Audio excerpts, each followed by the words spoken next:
የአንድ ክርስቲያን ማንበብ ውዴታው አይደለም ግዴታው ነው ብላ ቤተክርስቲያን ታስቀምጣለች። የሐሜት ምንጩ ምን እንደሆነ ታውቃላችሁ? አለማንበብ ነው። በቃ የማያነብሰው ነው እከሌ እኮ እንዲህ አለች እከሌ እኮ እንዲህ እና የሚለው የማያነብሰው። ንስሐ ላይ ወጥ መጽሐፍ እንደሌለን ታውቃላችሁ? አሁን እንግዲህ ንስሐ የቤተክርስቲያን የዕለት ስብከቷ ነው አይደል? ንስሐ ላይ ወጥ መጽሐፍ የለም። ይኸውላችሁ የቤተክርስቲያን መጽሐፍትን አንብቡ ስትለን ከሌሎቹ መጽሐፍት ንባብ የሚለየው ምንድነው ከተባለ እኛ የምናነበው ለመተግበር ነው። አሁን የድሮ መጽሐፍት ከሚመርጡ ሰዎች ምክንያታቸው አንደኛው የመጽሐፍ ሽታ ስለሚፈልጉ ነው። በተለይ መምህራን ምናምን እዚህ ውስጥ ካላችሁ መምህራን ጥሬ ዕቃ ያለቀበት መምህር መሆን መቻል የለበትም ይባላልና የማያነብ መምህር አያስተምርም እስከናካቴው።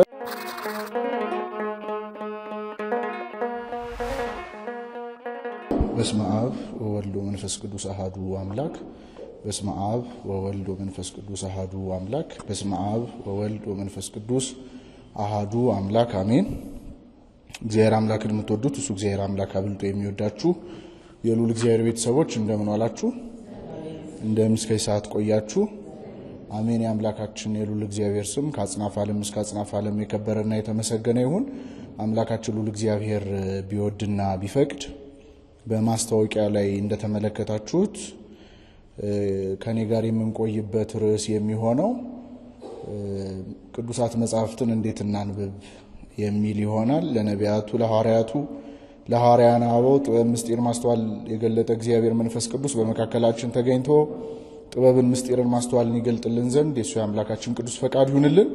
ረድኤተ እግዚአብሔር አጋዥ ካልተደረገ መማር ማስተማር እንዲሁ ለሥጋ የሚሆነው መብል ማዘጋጀት አይቻልምና በፍጹም እምነት በፍጹም ቸርነት ረድኤተ እግዚአብሔርን አጋዥ ማድረግ ትምህርታችንን እንጀምራለን። እግዚአብሔር ከሁላችንም ጋር ይሁን እና ቅድም እንደነገርኳችሁ ርዕሳችን የሚሆነው ቅዱሳት መጻሕፍትን እንዴት እናንብባቸው የሚል ርዕስ ነው ያለን። እንግዲህ ከብዙ ሰዎች ተደጋግመው ከሚጠየቁ ጥያቄዎች መካከል ስለ ነገሮች ምንነት አይደለም። እርግጥ ነው መጀመሪያ አንድ ሰው እንዴት የሚለውን ከማወቁ በፊት ምን የሚለውን ማወቅ ይገባዋል። ነገር ግን በተለይ ከዚህ ከሰማንያዎቹ መጨረሻ ጀምሮ በነበረው የተሐድሶ መናፍቃን እንቅስቃሴ አማካኝነት አብዛኛው ነገሮቻችን በጠቅላላ ትኩረታቸው የነገሮችን ምንነት ላይ ነው። ለምሳሌ ስለ ጾም ስንነጋገር እና ሁሉንም ወስደን ኦፍ ኮርስ መጽሐፍ ቅዱስ ውስጥም ከተናቸዋል እና ጾም መጽሐፍ ቅዱሳዊ ነው አይደለም እና የጾም ጥቅሞች የመሳሰሉትን ስለ ነገሩ ብቻ ነው የምናወራው እንጂ ጉዳዩን እንዴት ነው ወደ ተግባር የምናወርደው የሚለው ላይ ብዙ ዲስከሽን የለም። እና የተጻፉ መጽሐፍቶችን ብንመለከታቸው ከ90% በላይ አጠቃላይ የሚያወሩት ሊባል ይችላል ነገረ ሃይማኖታዊ ጉዳዮች ናቸው። እና እነዛም ላይ የሆነ አድ የተደረገ ቫልዩ ኑሮት ምናምን አይደለም። በተመሳሳይ ሁኔታ የሆነ ሰው የጻፈውን በተለይ አምስቱ አዕማደ ምስጢራት ላይ ኮፒ እየተደረጉ ነበር ሲታተሙ እስከ ቅርብ ጊዜ ድረስ የመጣ ነው። ነገር ግን የብዙ ሰው ጥያቄ ነገሮችን እንዴት ላርጋቸው ነው። አሁን ለምሳሌ ጸሎት አስፈላጊና እንደሆነ ታውቃላችሁ አይደል? መቼም አስፈላጊ ነው አይደለም? ጾም አስፈላጊ ነው አይደለም? እና አሁን እዚህ የተሰበሰብን ሰዎች ስለ ጾም መጽሐፍ ቅዱሳዊነት ወይም ደግሞ ስለ ጸሎት መጽሐፍ ቅዱሳዊነት ሳይሆን መማር ያለብን እንዴት እንጸልይ የሚለው ግን የአብዛኞቻችን ጥያቄ ነው ብዬ አስባለሁ። ውጤታማ እንሆናለን የሚለው ላይ ዲስከስ እናደርጋለን። እንግዲህ በድጋሚ እግዚአብሔር ከሁላችንም ጋር ይሁን። እንግዲህ ሶስት አይነት መጽሐፍት አሉ። የመጀመሪያው ምኑናት የሚባሉ መጽሐፍት ናቸው። ጥቅምም ጉዳትም የሌላቸው ከመንፈሳዊ ነገር ጋር የማይጋጩ ጥቅምም ጉዳትም የሌላቸው መጽሐፍት ናቸው እነዚህ መጽሐፍት። ሁለተኛው ርኩሳት የሚባሉ መጽሐፍት ናቸው። ስለ ጥንቆላ የመሳሰሉት ነገሮች ላይ ሰይጣናዊ የሆኑ ነገሮች የሚያወሩ መጽሐፍት ርኩሳት መጽሐፍት ይባላሉ። ሶስተኛው ደግሞ ቅዱሳት መጽሐፍት የሚባሉ ናቸው። መንፈስ እግዚአብሔር ያደረባቸው ሰዎች የጻፏቸው የተቀደሱ መጽሐፍት ቅዱሳት መጽሐፍት እየተባሉ ይጠራሉ። ከነዚህ ከሶስቱ መጽሐፍት መካከል ዛሬ ትኩረት አድርገን የምንነጋገረው ስለ ቅዱሳት መጽሐፍት ነው። ብፁዕ አባታችን አቡነ ሽኖዳ ኦፍ ኮርስ ይሄንን ሐሳብ የወሰዱት ከቅዱስ ኤፍሬም ሶርያዊ ነው። የሰው ልጅ ከእግዚአብሔር ዘንድ እንዲያነባቸው ሶስት መጽሐፍት ተሰጥተውታል ይላሉ። የመጀመሪያው ከእግዚአብሔር የተቀበልነው መጽሐፍ ሕሊና ነው ይሉናል። እየሰማችሁ ነው አይደል? የመጀመሪያው እናነበው ዘንድ ከእግዚአብሔር የተቀበልነው መጽሐፍት ሕሊናችን ልቡናችን ማለት ነው። ለዛም እኮ ነው ሰው ጽሑፋዊ ሕግ ሳይኖረው ከአዳም እስከ ሙሴ ድረስ የነበሩት ሰዎች ይተዳደሩ የነበሩት በህሊናቸው ህግ ነበረ። ማለት ሲገሉ ኃጢያት እንደሆነ የተጻፈ ህግ ሳይኖር ህሊናቸው ስለሚወቅሳቸው ነገሩ ትክክል እንዳልሆነ ይረዱታል። ለዛም እኮ ነው በዚህ በሐልዎተ እግዚአብሔር ትምህርት ላይ ካስታወሳችሁ የእግዚአብሔርን መኖር ከሚያረጋግጡልን ነገሮች መካከል አንደኛው የህሊና ዳኝነት ነውና ለዛም ነው ህሊና ሁለተኛው እግዚአብሔር ይባላል። እና ሰው መጀመሪያ ከእግዚአብሔር ዘንድ ያነበው ዘንድ የተሰጠው መጽሐፍ ቅዱስ ኤፍሬም ሶርያዊ ህሊናው ነው ብሎ ይናገራል። ሁለተኛው እናነበው ዘንድ ከእግዚአብሔር የተቀበልናቸው መጽሐፍት ስነ ፍጥረት ናቸው። ሊቁ ጠርጡለስ ሲናገር ምን አለ? እግዚአብሔር በጊዜው ጊዜ ራሱን በቅዱሳት መጻሕፍት ከመግለጡ በፊት በስነ ፍጥረት ገልጦ ነበር አለ። ስለዚህ በስነ ፍጥረት በመጽሐፍት በኩል የእግዚአብሔር ሐሳብ እኛ ጋር ከመድረሱ በፊት የተገለጠው በምንድነው ከተባለ በስነ ፍጥረት ውስጥ ነው። ስለዚህ ሰው ስነ ፍጥረትን አይቶ ተመልክቶ ስነ ፍጥረትን አንብቦ እግዚአብሔርን ይረዳል ወይም ደግሞ ከእግዚአብሔር ጋር ይነጋገራል። ሶስተኛው ቅዱሳት መጻሕፍት ናቸው። እነዚህ ቅዱሳት መጻሕፍት መጀመሪያ አስቀድሞ ዮሐንስ አፈወርቅ እንደሚናገረው እግዚአብሔር አምላክ በመጽሐፍ በኩል አልነበረም የሰው ልጅ ከሱ ጋር ኮሚዩኒኬት እንዲያወራ የፈጠረው የሰው ልጅ ይላል ዮሐንስ አፈወርቅ። እና ስለ 10ቱ ትእዛዛት ሲናገር ምን አለ? ከአመጻ ብዛት የተሰጠች ህግ ናት ይላል። እና 10ቱ ትእዛዛት እስከሚሰጥበት ጊዜ ድረስ ጽሑፋዊ ህግ ለሰው ልጆች አልተሰጠም ነበር። እና ከአዳም እስከ ሙሴ የነበሩ ሰዎች ይተዳደሩ የነበሩት በልቡናቸው ህግ አማካኝነት ነበር። ነገር ግን በልቡናቸው ህግ መተዳደር ስላልቻሉ ደጋግመው እግዚአብሔርን ስላስቀየሙት ጽሑፋዊ ህግ ሊሰጣቸው ግድ ሆነ። ይህም ህግ ከአመጻ ብዛት የተሰጠች ህግ ናት ብሎ ዮሐንስ አፈወርቅ ይናገራል። ስለዚህ ሶስተኛው እግዚአብሔር እሱን እንድናገኝበት ስለሱ እንድናውቅበት የሰጠን መጽሐፍት ቅዱሳት መጽሐፍት ናቸው ብሎ ቅዱስ ኤፍሬም ሶርያዊ ይናገራል ማለት ነው። ጥሩ። በዚህ ዘመን የመጽሐፍት ወይም ደግሞ የንባብ ሚና በመገናኛ ብዙሃንና በሶሻል ሚዲያ ተነጥቋል። ነገር ግን ይኸውላችሁ በሶሻል ሚዲያና በመገናኛ ብዙሃን የምናገኛቸው ዕውቀቶች ዴብዝ ያላቸው ዕውቀቶች አይደሉም። እና አሁን ያለው ዲስኮርስ በሀገራችንም ላይ አልፎም ደግሞ ዓለም ላይ የምንመለከታቸው ውይይቶች፣ ክርክሮች መፍትሄ የማይመጡት ስር የሰደደ ንባብ ስለሌለ ነው። ስር የሰደደ ውይይት ለማካሄድ ግዴታ ስር የሰደደ ንባብ መኖር መቻል አለበት። ለምሳሌ ዳቦ መላስና ዳቦ መብላት እኩል የሆነ ቫልዩ አለው መሰለኝ እዚህ አካባቢ እናንተ የመነኮሳት ኑሮ ስለምትኖሩ ማስማችሁ መካህ ደናግል ነው ራሱ የደናግል መመኪያ ነው አይደለ ትርጉሙ መሰለኝ። እና ያው ደናግላን መነኮሳት ስለሆናችሁ ብዙ በመላስ ብቻ ነው። እሺ ያው ዳቦ መብላትና ዳቦ መላስ ልክ ተመሳሳይ የሆነ ቫልዩ እንደሌለው ከሶሻል ሚዲያ የምናገኛቸው መረጃዎች ተመሳሳይ ናቸው። ከሶሻል ሚዲያ ከመገናኛ ብዙሃን በመናገኛቸው መረጃዎች ብቻ ተንተርሰን ጥልቀት ያለው ውይይት ብቻ አይደለም ኑሮ እንኳን መኖር አንችልም። ስለዚህ ግዴታ ዘመናችን እንደው ወደዚያ አጥለቅልቆ ቢወስደንም በግዴታ ሰው ማንበብ መቻል አለበት። እርግጥ ነው አፈቀላጤዎች የሥራ ዘርፍ እስከ ማድረግ ደረጃ ደርሷል አይደል? እና ደግሞ በዚህ ጊዜ ያለን ሰዎች የአቴንሽን ስፓማችን በጣም ዝቅተኛ ስለሆነ የሆነ አጫጭር ነገር በትንሹ ዴሊቨር የሚደረግ ነገር እንወዳለን። በጣም እኮ አቴንሽን ስፓማችን ከመውረዱ የተነሳ ስንት ደቂቃ ላይ ደርሰናል? 1 ደቂቃ። እና የቲክቶክ ቪዲዮ እንኳን 1 ደቂቃውን እንኳን ታግሰና ያለን እንዴው በዚህ ጊዜ እንዴት ነው የምናደርገው? በጣም እንፈጥናለን አይደል? እና ተመልከቱ፣ ይሄ በጣም ሐሳባችንን ሰብስበን እዛው ቦታው ላይ ሆነን ነገሮችን የምናስተውልበት ነገራችን በጣም ተነጥቀናል በዚህ ዘመን። ቢሆንም ግን ጥልቅ የሆነ መረዳት ለማግኘት በግዴታ ሰው ማንበብ መቻል አለበት ማለት ነው። እና የተሻለ ዕውቀት የተሻለ መረዳት ለማግኘት ማንበብ መቻል አለብን። ታዲያ ይኸውላችሁ ስለ ንባብ ስንነጋገር 2 ነጥቦችን አንድ ላይ አጃምለን መመልከት እንችላለን። የንባብ ግቡ ወይም ደግሞ የንባብ ችሎታ ሲባል ምን ማለት ነው የሚለውን መተርጎም መቻል አለብን። የንባብ ግቡ ወይም የንባብ ችሎታ የሚባለው ጸሐፊው ሊያስተላልፍ የፈለገውን መልእክትና ሐሳብ እንደ ጸሐፊ ሆኖ በተሳካ ሁኔታ ማግኘትና መገንዘብ ማለት ነው። ጸሐፊው ሊያስተላልፍ የሚፈልገውን መልእክት ወይም ደግሞ ሊያስተላልፍ የፈለገውን መልእክት ልክ እንደ ጸሐፊ ሆኖ መረዳትና መገንዘብ ማለት ነው የንባብ አልቲሜት ግቡ ማለት ነው።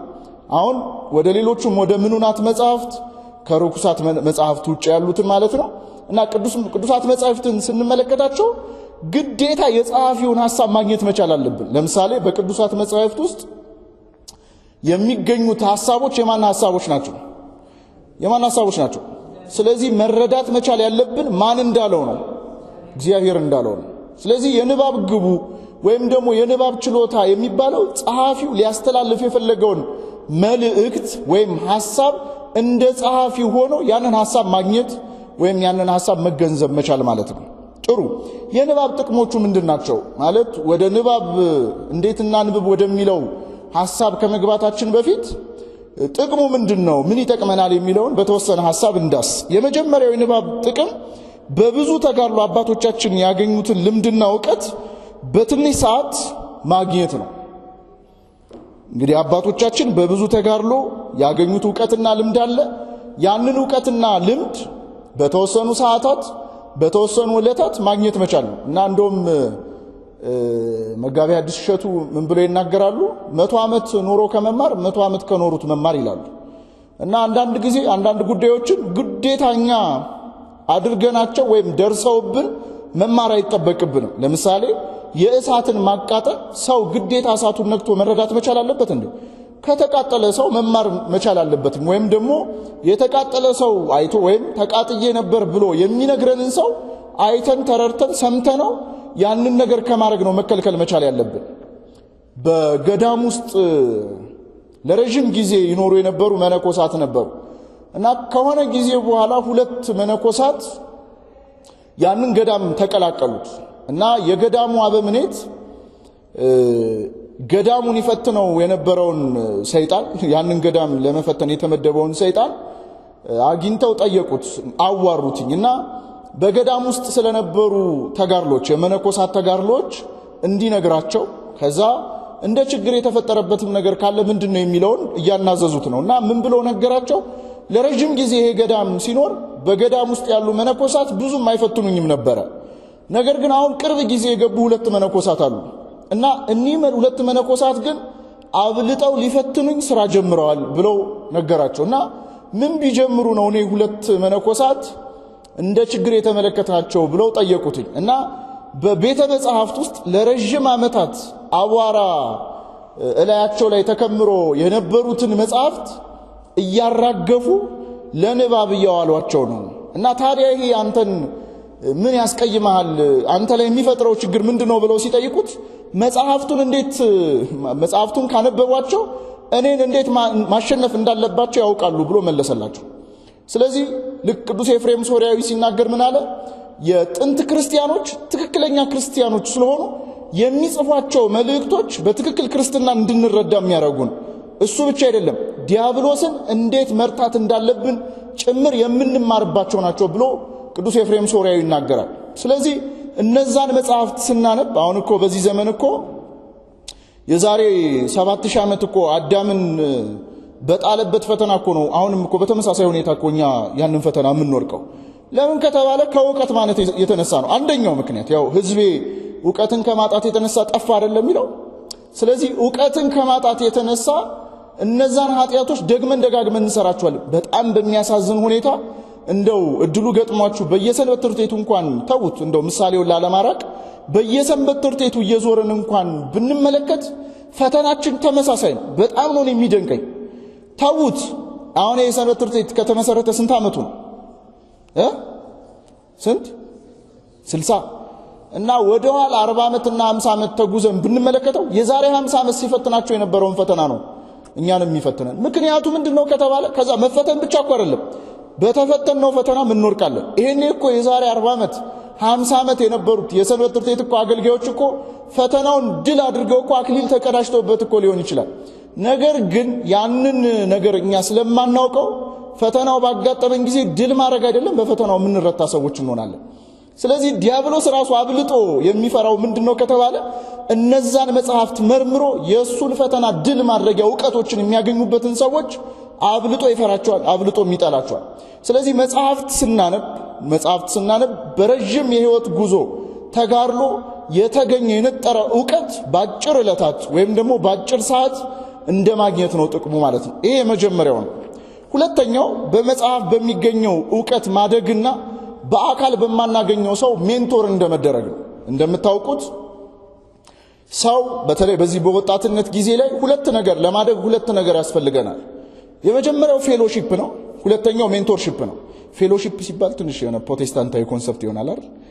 አዎ ምን መሰላችሁ? እንደውም ስሙን ማልጠቅሰው አንድ መምህር አንድ የወግ መጽሐፉ ላይ አንድ ሰው በህይወት ሲኖር ሶስት ወዳጆች ሊኖሩት ይገባል።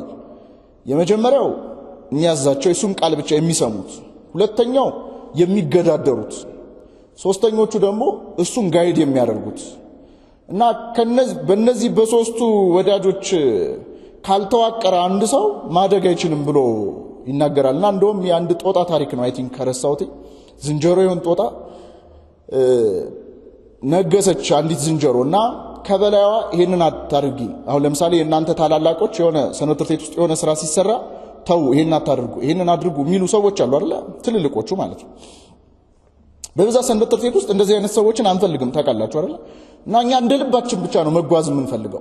እና ይችም ጦጣ ከነገሰች በኋላ በዚህ ግቢ በዚህ ውጭ የሚሏትን ሰዎች አልፈለገችም። ከላይ ያሉ ሰዎችን አጠፋቻቸው፣ ዝንጀሮዎቹን ማለት ነው። ከዛው ሁለተኛ ደግሞ የሚገዳደሯት አሉ። ስለዚህ እንዳይገዳደሯት እነዚህንም ከጎን ያሉ ዝንጀሮች አጠፋቻቸው። አሁን ሶስተኛ የቀሯት ከየት ያሉት ናቸው? ከበታች ያሉት። ከበታች ደግሞ ያሉት የሷን ቃል የሚሰሙ የሷን ቃል የሚተገብሩ ብቻ ናቸው። እና ያንን ዘውድ ደፍታ የነገሰችበትን ዘውድ ደፍታ ያው ስትበላ ስትጠጣ ወፈረች። ያ ዘውድ አጨማትሮ ይዞ ሊገላት ሆነ። ከዛ አረ ሊገለኝ ነው ስትል ከስር ያሉት ሰዎች አረ ሊገለኝ ነው ይላሉ። የሷን ቃል ብቻ መስማት ስለሆነ አረ ልሞት ነው ስትል አረ ልሞት ነው ይላሉ። እና በስተመጨረሻ ራሷ ሞተች ማለት ነው። ምላችሁ ፈልጌ ነው ስንዋቀር በእነዚህ ሶስት ሰዎች መዋቀር አለብን። እኛ ጋይድ የምናረጋቸው አሉ፣ የሚገዳደሩን ሰዎች መኖር አለባቸው። ከላይ ደግሞ ጋይድ የሚያረጉናል። እንደው ለጊዜው ሁለቱን እናንሳ። ሜንቶር የሚያረጉን ሰዎች ከላይ ያስፈልጉናል። ከዛስ ከጎን ደግሞ ፌሎ አብረን የምንመካከራቸው ሐሳባችንን ቻሌንጅ የሚያረጉን የሚሟገቱን ሰዎች ደግሞ ከጎናችን ማበጀት አለብን። እሺ ሁለቱን እንተውና ሜንቶርሺፕ ላይ ብቻ እንቆይ። እርግጥ ነው የሰንበት ትምህርት ቤት በጣም በሜንቶርሺፕ የታደለ እኛ እንኳን ከስንት ሀገር መተን ሜንቶር እንደረጋለን እዚህ እና የታደለ ነው። ግን አሁን እንደዚህ አይነት አካላትን የማናገኝ ሰዎች መጽሐፍትን ስናነብ በአካል በማናቃቸው ሰዎች ሜንቶር እንደመደረግ። በአካል እኮ ሰዎቹን አናቃቸው፣ ግን እነዛ ሰዎች በመጽሐፍቶቻቸው በኩል እኛን ሜንቶር ያደርጉናል። ምክንያቱ ምንድነው ከተባለ ቅዱሳት መጽሐፍት ይወላችሁ ግንኙነታችን ልክ እንደ አፍና እንደ ጆሮ ብቻ አይደለም። እና አንዳንድ ሰው መጽሐፍትን እንደ በድን ነው የሚመለከታቸው ማለት ሕያው ያልሆኑ ማለት ነው። በእኛ ቤተክርስቲያን ግን መጽሐፍት ሕይወት አላቸው። መጽሐፍት ሕይወት አላቸው ማለት እኛን ይመክሩናል፣ እኛን ይገስጹናል። ከኃጢአት መንገድ ከክፋት መንገድ በልቡናችን ካለ ከክፋት መንገድ ወደ በጎ መንገድ እንድንመጣ በቃላቸው ራሳችንን እያሉ ወደ መስመር ያስገቡናል። ስለዚህ መጽሐፍት ሕይወት አላቸው ማለት ነው። እና የመጽሐፍ ጥቅሙ ምንድነው ከተባለ በአካል በማናውቀው በአካል በማናገኘው እስከናካቴው በአካል በማናገኘው አካል ሜንቶር እንደመደረግ ነው ማለት ነው። ሜንቶር እንደመደረግ ነው። ስለዚህ ሁለተኛው ጥቅም እሱ ነው። ሶስተኛው ቤተክርስቲያን የምታስነብብ ስለሆነች እሷ እንድንመስል ነው።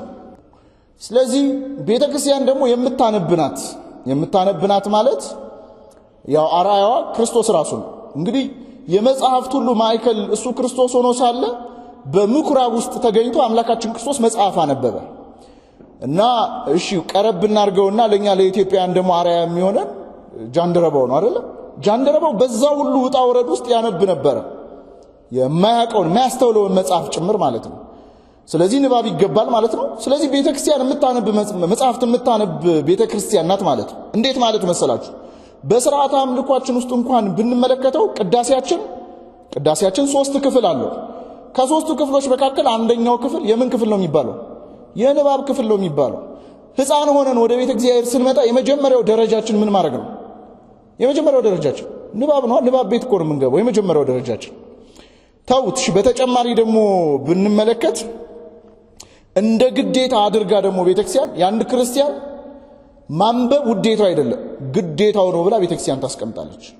ስለዚህ ቤተክርስቲያን የምታነብናት እንድናነብም ደግሞ የምትጎተጉቱ ስለሆነች እሷን ለማንበብ ወይም ደግሞ እሷን ለመምሰል እናነባለን። የሚያነብ ሰው ማንን ይመስላታል?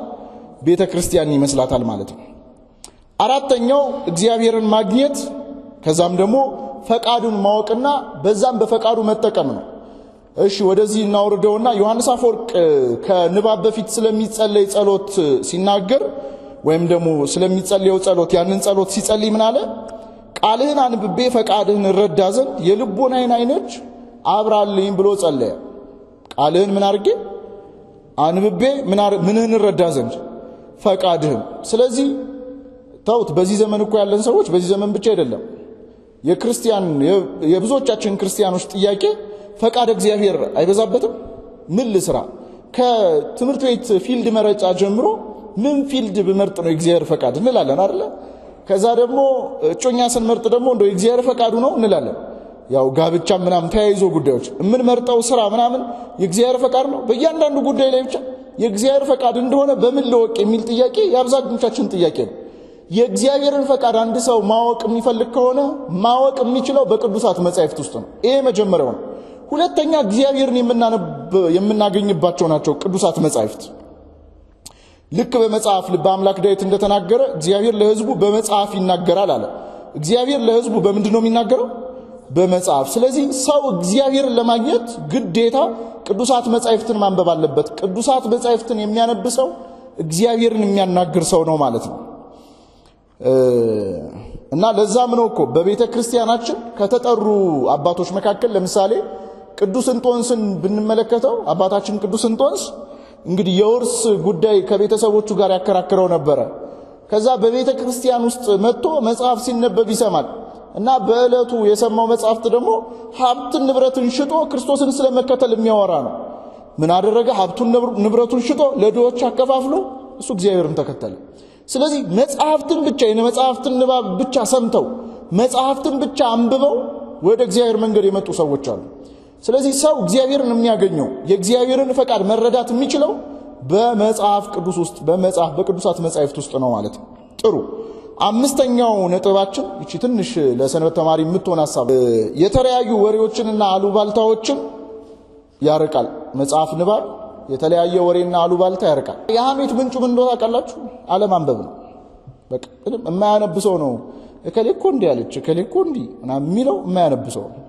እና ሐሜት ከሰንበት ትምህርት ቤት እንዲጠፋ የምትፈልጉ ከሆነ ምን አድርጉ? አንብቡ። ይሄ ልክ አሁን የተዋቀረው በየወሩ የሚዘጋጀው የንባብ እንትን አለ አይደል? ይሄ ብቻ አይደለም። በየሳምንቱ የምትገናኙበትን አንድ መጽሐፍ አንብባችሁ የተለያየ መጽሐፍ አንብባችሁ የምትወያዩበትን እንትን ካዋቀራችሁ አንደኛ የምትሰጡት ሐሳብ እንኳን ጠቃሚ ሐሳብ ነው የሚሆነው። ምክንያቱም ከሚያነብ ሰው የሚገኝ ሐሳብ የተሻለ ሐሳብ ስለሆነ ማለት ነው። ለዛም እኮ ነው ስብሰባዎቻችን ካያችኋቸው ኢንተፈንቶ ፈንቶች ናቸው። እንደው ጠቅላላ ጉባኤ እንኳን እኮ ተሰብስበን እኮ በጣም ከኛ የማይጠበቅ ነገር እኮ ነው እከሌ እንዲህ ብላ አስተዋራ ሰምቻለሁ ምናምን ትልቅ ጉባኤ እኮ ነው ለኛ ጠቅላላ ጉባኤ እንደ ሰንበት ትምህርት ቤት ማለት ነው። ይሄ ምክንያቱ ምንድነው ከተባለ ስለማናነብ ነው። እና ማንበብ ጥቅሙ ምንድነው ከተባለ ወሬና አሉባልታን ከሰንበት ትምህርት ቤታችሁ ንቅል አድርጎ ነው የሚያባርረው። እና ወሬ እንዲጠፋ አሉባልታ እንዲጠፋ የምትፈልጉ ከሆነ የንባብ ክለብ አቋቁማችሁ ስትገናኙ ስለ መጽሐፍ ብቻ እናንተም ከኃጢአት ትርቃላችሁ፣ ከሐሜት ኃጢአት ማለት ነው። ጥሩ። የንባብ ዘርፎችን እንመልከት። 3 አይነት የንባብ ዘርፎች አሉ። የመጀመሪያው ለመዝናናት የምናነብበት ዘርፍ ነው። ጤናማ የሆኑና ለተዝናኖት የሚሆኑ መጽሐፍትን ነው። ይሄ ብዙ ትግል የማይጠይቁ መጽሐፍት ናቸው። ሁለተኞቹ ለመረጃ የሚነበብ ነው።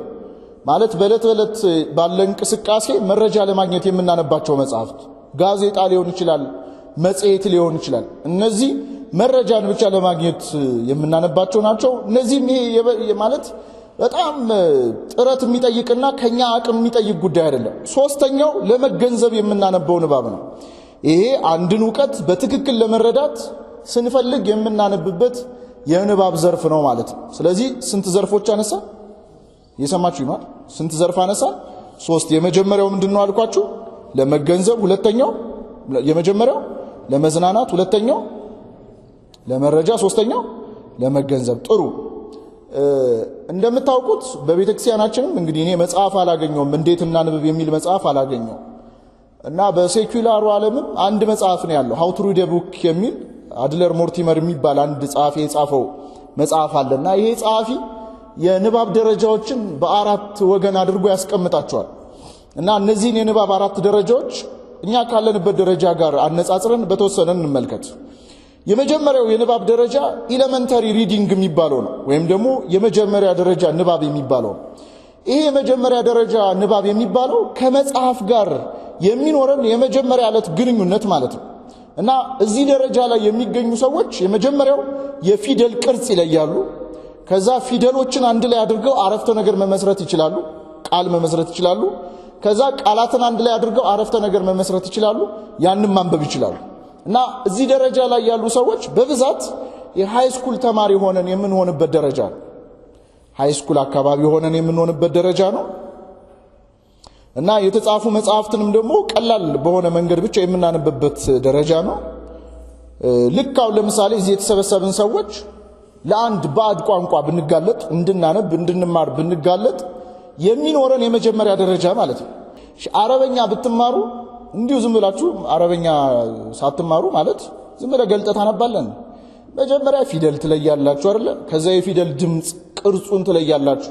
ከዛ ፊደል እንዴት ነው ተቀናጅተው ፊደሎች ተቀናጅተው ቃል የሚሰጡት እንዴት ነው? ቃላት ደግሞ ተቀናጅተው አረፍተ ነገር እንዴት ነው የሚሰጡት? አረፍተ ነገር ደግሞ እንዴት ነው ፓራግራፍ የሚሆኑት? የመሳሰሉትን ቀስ እያለ ነው የምናጠነው፣ ለዛውም በመደናበር ውስጥ ማለት ነው። ልክ ያኔ ኤሌመንተሪ ላይ ሆነን እኛን ቻሌንጅ ያደረጉን ጉዳዮች መልሰው ያጋጥሙናል። ስለዚህ ይህ ደረጃ ኤሌመንተሪ ደረጃ ወይም የመጀመሪያ የንባብ ደረጃ ይባላል። ሁለተኛው የቅኝት ንባብ ነው። ሁለተኛው ደረጃ የቅኝት ንባብ ነው። በአጭር ጊዜ ውስጥ መጽሐፉን ብንረዳው ወይም ብናነበው ጥሩ ነገር ይገኝበታል ወይስ አይገኝበትም የሚለውን የምንለይበት ነው።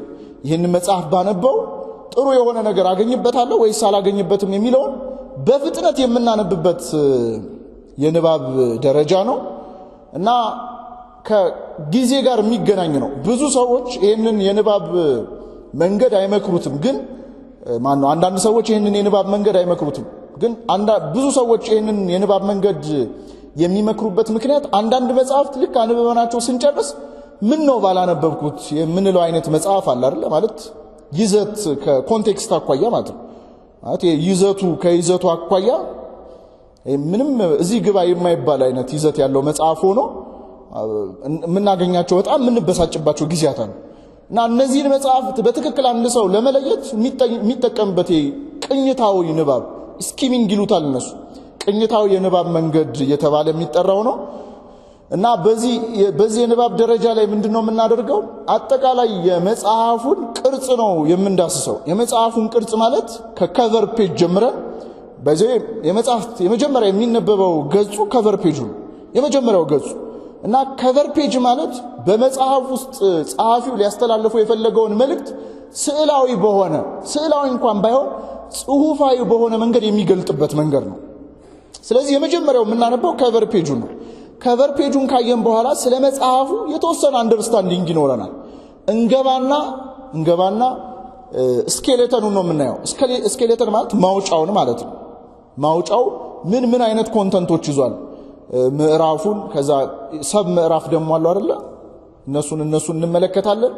ከዛ መግቢያውን ነው የምናየው። መግቢያ ማለት የመጽሐፍ መግቢያ ማለት አጠቃላይ ስለ መጽሐፉ ጸሐፊው መጽሐፉን ሊጽፍበት ምክንያት የሆነውን ጉዳይ ስንት ምዕራፎች እንዳሉት በየምዕራፉ ምን አይነት ሐሳቦች እንዳነሳ የሚገልጽበት ቦታ ነው። እሱን ከተመለከትን በኋላ የጀርባ ብለርቡን ነው የምንመለከተው። ብለርብ ማለት ጸሐፊዎች በብዛት አስተያየት የሚያሰጡበት ቦታ ማለት ነው እና ስለ መጽሐፉ አስተያየት ሰጪዎች ምን ብለዋል የሚለውን እንመለከታለን። እሱን ካየን በኋላ ወደ ማውጫው እንመለስና ወደ ማውጫው ተመልሰን ከማውጫው ውስጥ በጣም ሐሳባችን የሳበንን አንድ ቦታ አንድ ምዕራፍ እንመርጥና ከምዕራፉ ደግሞ አንዲት አንቀጽ ብቻ መርጠን ወይ ሁለት አንቀጽ ያንን እናነባለን እና ያንን ስናነብ ሁለት ነገሮች እንድንለይ ያደርገናል። የመጀመሪያው ይላችሁ ንባብን አሰልቺ ከሚያደርጉ ነገሮች መካከል አንደኛው የሐሳብ ፍሰቱ ነው። በብዛት እኛ ቤት በንባብ ረገድ ከሌሉ ነገሮች መካከል አንደኛው የሐሳብ ፍሰት ነው። ማለት የሚጽፉት ጸሐፊያን በተለይ አብነት ትምህርት ቤት አካባቢ ይሄ የጽሁፍ ትምህርት በስልጠና መልክ ጋይድ እየተደረጉም ስለማይመጡ ከጥቂቶቹ በስተቀር ፍሰት አይኖረውም እና ብዙ ሐሳቦችን አንድ ቦታ ላይ አጭቀው ከዛ ደግሞ አንድ ቦታ መገኘት የሚገባቸውን ሐሳቦች የተለያየ ቦታ አድርገው ፍሰት እንዳይኖረው አድርገው ይጽፉታል እና ፍሰት መሰረታዊ ነው እና ጸሐፊው መጽሐፉን ሲጽፍ ፍሰቱ ምን ይመስላል እና ደባሪ በሆነ ፍሰት ነው ወይስ የሚለውን እሱን ይለያል። ሁለተኛው እንዴት ነው አርጊው ያደረገው ማለት ጸሐፊው የሆነ ሐሳብ ይኖራል በኋላ ላይ እናነሳዋለን የሆነ ችግር ለመፍታት ነው አይደል መጽሐፍት የሚጻፉት ስለዚህ ያንን ችግር የሚፈታበትን ማለት የሚፈታውን ችግር እንዴት ነው ሎጂካሊ አርጊው ያደረገው እና እሱን ያዋቀረበት መንገድ ምን ይመስላል የሚለውንም እንፈትሽበታለን ማለት ነው እና ይሄንን የምናደርገው ቅኝታዊ ስኪሚንግ በሆነው ንባባችን ነው ማለት ነው። ጥሩ እና እዚህኛው ንባብ ላይ መረዳት ግምት ውስጥ አይገባም ማለት ያነበብነው ነገር ተረድተናል አልተረዳነው ምናምን የሚለው ግምት ውስጥ አይገባም። ሶስተኛው የግንዛቤ ንባብ ነው። የግንዛቤ ንባብ የሚባለው በጣም ጥረት የሚጠይቅ ነው። አንድ ፈላስፋ ፍራንሲስ ቤከን የሚባል ፈላስፋ እንዲህ ብሎ ይናገራል። አንዳንድ መጽሐፍት ሊቀመሱ ይገባቸዋል፣ አንዳንድ ደግሞ ሊዋጡ ይገባቸዋል፣ አንዳንዶች ግን ሊታኘኩና ሊላመጡ ይገባቸዋል ብሎ ይናገራል። ስለዚህ አንዳንድ መጽሐፍት ዝም ብለን ቀምሰን ምን ተዋቸዋል ይሄ በቃኝ የምንለው ልክ ይሄ በቅኝታዊ ንባብ እናያቸውና ይሄን መጽሐፍ አላነበው የምንለው መጽሐፍ ይኖራል። ሁለተኛው መጽሐፍ ደግሞ ምን እናረጋቸዋለን እንውጣቸዋለን።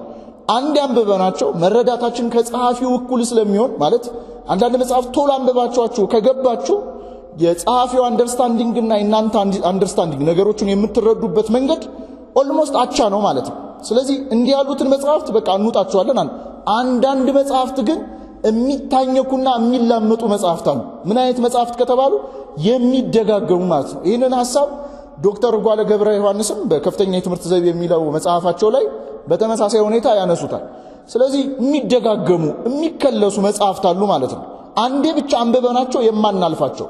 እርግጥ ነው እንደዚህ አይነት መጽሐፍትን የመጀመሪያው እናነባቸዋለን እና ከከበደን ሰው እንዲያግዘን እናደርጋለን።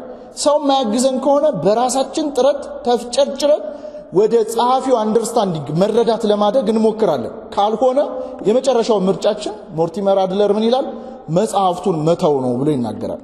ስለዚህ ይሄ ሶስተኛው ደረጃ ነውና እዚህ ሶስተኛው ደረጃ ላይ ልፋት የሚጠይቅ ደረጃ ነው። በጣም ሐሳቡን መጽሐፍት ውስጥ ያለውን ሐሳብ ለመገንዘብ በጣም በትኩረት ሐሳባችንን ሰብስበን የተለየ ትግል የሚጠይቅ ደረጃ ነው እና እዚህ ደረጃ ውስጥ 4 ህግጋት አሉ ብሎ ያስቀምጣል እና ለመገንዘብ የምናነብበት ደረጃ ላይ 4 ህግጋት አሉ ብሎ ይናገራል። የመጀመሪያው ህግ መጽሐፉ ምን አይነት እንደሆነ እንለያለን። ምን አይነት መጽሐፍ ነው የሚለውን መጽሐፉንም እንለያለን። ሁለተኛው አጠቃላይ ምን አይነት ዕውቀትና መልእክት እንደያዘ እንለያለን፣ እንረዳለን፣ እንለያለን። ሶስተኛው የመጽሐፉ ዋና ሐሳብ በቅደም ተከተልና እርስ በርስ ያላቸውን ግንኙነት መዘርዘርና በንድፉ መገንዘብ ነው ይላል። መጽሐፉ ዋና መጽሐፍት ውስጥ ያሉ ዋና ሐሳቦችን ቅደም ተከተላቸውን እርስ በርሳቸው ያለው ግንኙነትን ይዘረዝራል፣ ንድፉን ደግሞ ይገነዘባል። እዚህኛው አራተኛው ደረጃ ላይ ይወላችሁ ብዙ ጊዜ አብዛኛው መጽሐፍት በተለይኛ ቤት የሚጻፉ መጽሐፍት ከዚህም ከዛም የሆነ ስትግቡ አይነት ነገር ስብስብ ስለሚሆኑ ወጥነት ያለው ቅርጽ አይኖራቸው ማለት የያዙትን ሐሳብ ይዘው አይጨርሱትም። በጣም ብዙ ቦታ ላይ ይረግጣሉ። ምን ማለት መሰላችሁ? በስብከት ላስረዳችሁ። አንደኛ ቤተክርስቲያን አንድ ሰባኪ መጣና የሆሳዕና ዕለት እና ምን ብሎ ርዕስ አደረገ መሰላችሁ? የስብከቱን ርዕስ ከእሑድ እስከ እሑድ አለው። ከእሑድ እስከ እሑድ ማለት ከሆሳዕና እሑድ እስከ መቼ? እስከ ትንሣኤ እሑድ። እንግዲህ አስቡት፣ ስብከት ያልቅበታል ይዞይ ማለት ሆሳዕና በራሱ በጣም ሰፊ ነው። እዛ ሰኞ ሰፊ ነው፣ ማክሰኞም እንደዛው አይደል? እስከ ትንሣኤ ድረስ በጣም ሰፊ ነው እና ምን ላችሁ ፈልጌ መሰላችሁ? አሁን እርስ በርሱ ጉዳዩ አይገናኝም እያልኳችሁ አይደለም። ባገናኘነው ልክ የመገናኘት እድል ይኖረዋል። ያው ሐሳባቸው መንፈሳቸው አንድ ስለሆነ ማለት ነው። ግን ያንንም ለማምጣት የተለየ ጥበብ ዕውቀት የሚጠይቅ መረዳት የሚጠይቅ ስለሆነ ብዙውን ጊዜ ወደ አንድ ሐሳብ አምጥቶ ነገሮችን መስመር ለማስያዝ በጣም ብዙ ሰዎች ይቸገራሉ እና የአብዛኞቹ መጽሐፍት ጉዳይ ችግራቸው ይሄ ነው። እርስ በርስ እንኳን መጽሐፉ እርስ በርስ እንኳን ሐሳባቸው አይገናኝም። እርስ በርስ እንኳን ወጥ አይደለም ማለት ነው። ሐሳቡን ርዕሰ ጉዳዩን ይዘው አይደለም ያንን ጉዳይ ፈትለው እርስ በርስ እንዲገናኝ አድርገው የሚጽፉበት መንገድ ስለሌለ ያም ችሎታ ስለሌለ ይሄንን መረዳት ብዙ ጊዜ አንችልም። the one thing የሚል አንድ መጽሐፍ ላይ የብዙ ነገሮች ከ100% ዋናው ጉዳይ 20% ነው ይላል።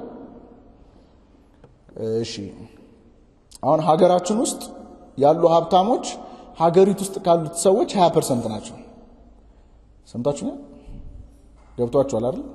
እና ምን ማለት ነው? ስለ መጽሐፉ የመጽሐፍ ዋናው ልቡ 20% ነው። ቲሙ ዋናው ሐሳቡ በቃ የጸሐፊው ሊያስተላልፈው የፈለገው መልእክት 20% ብቻ ነው። 80ው አጃቢ ነው።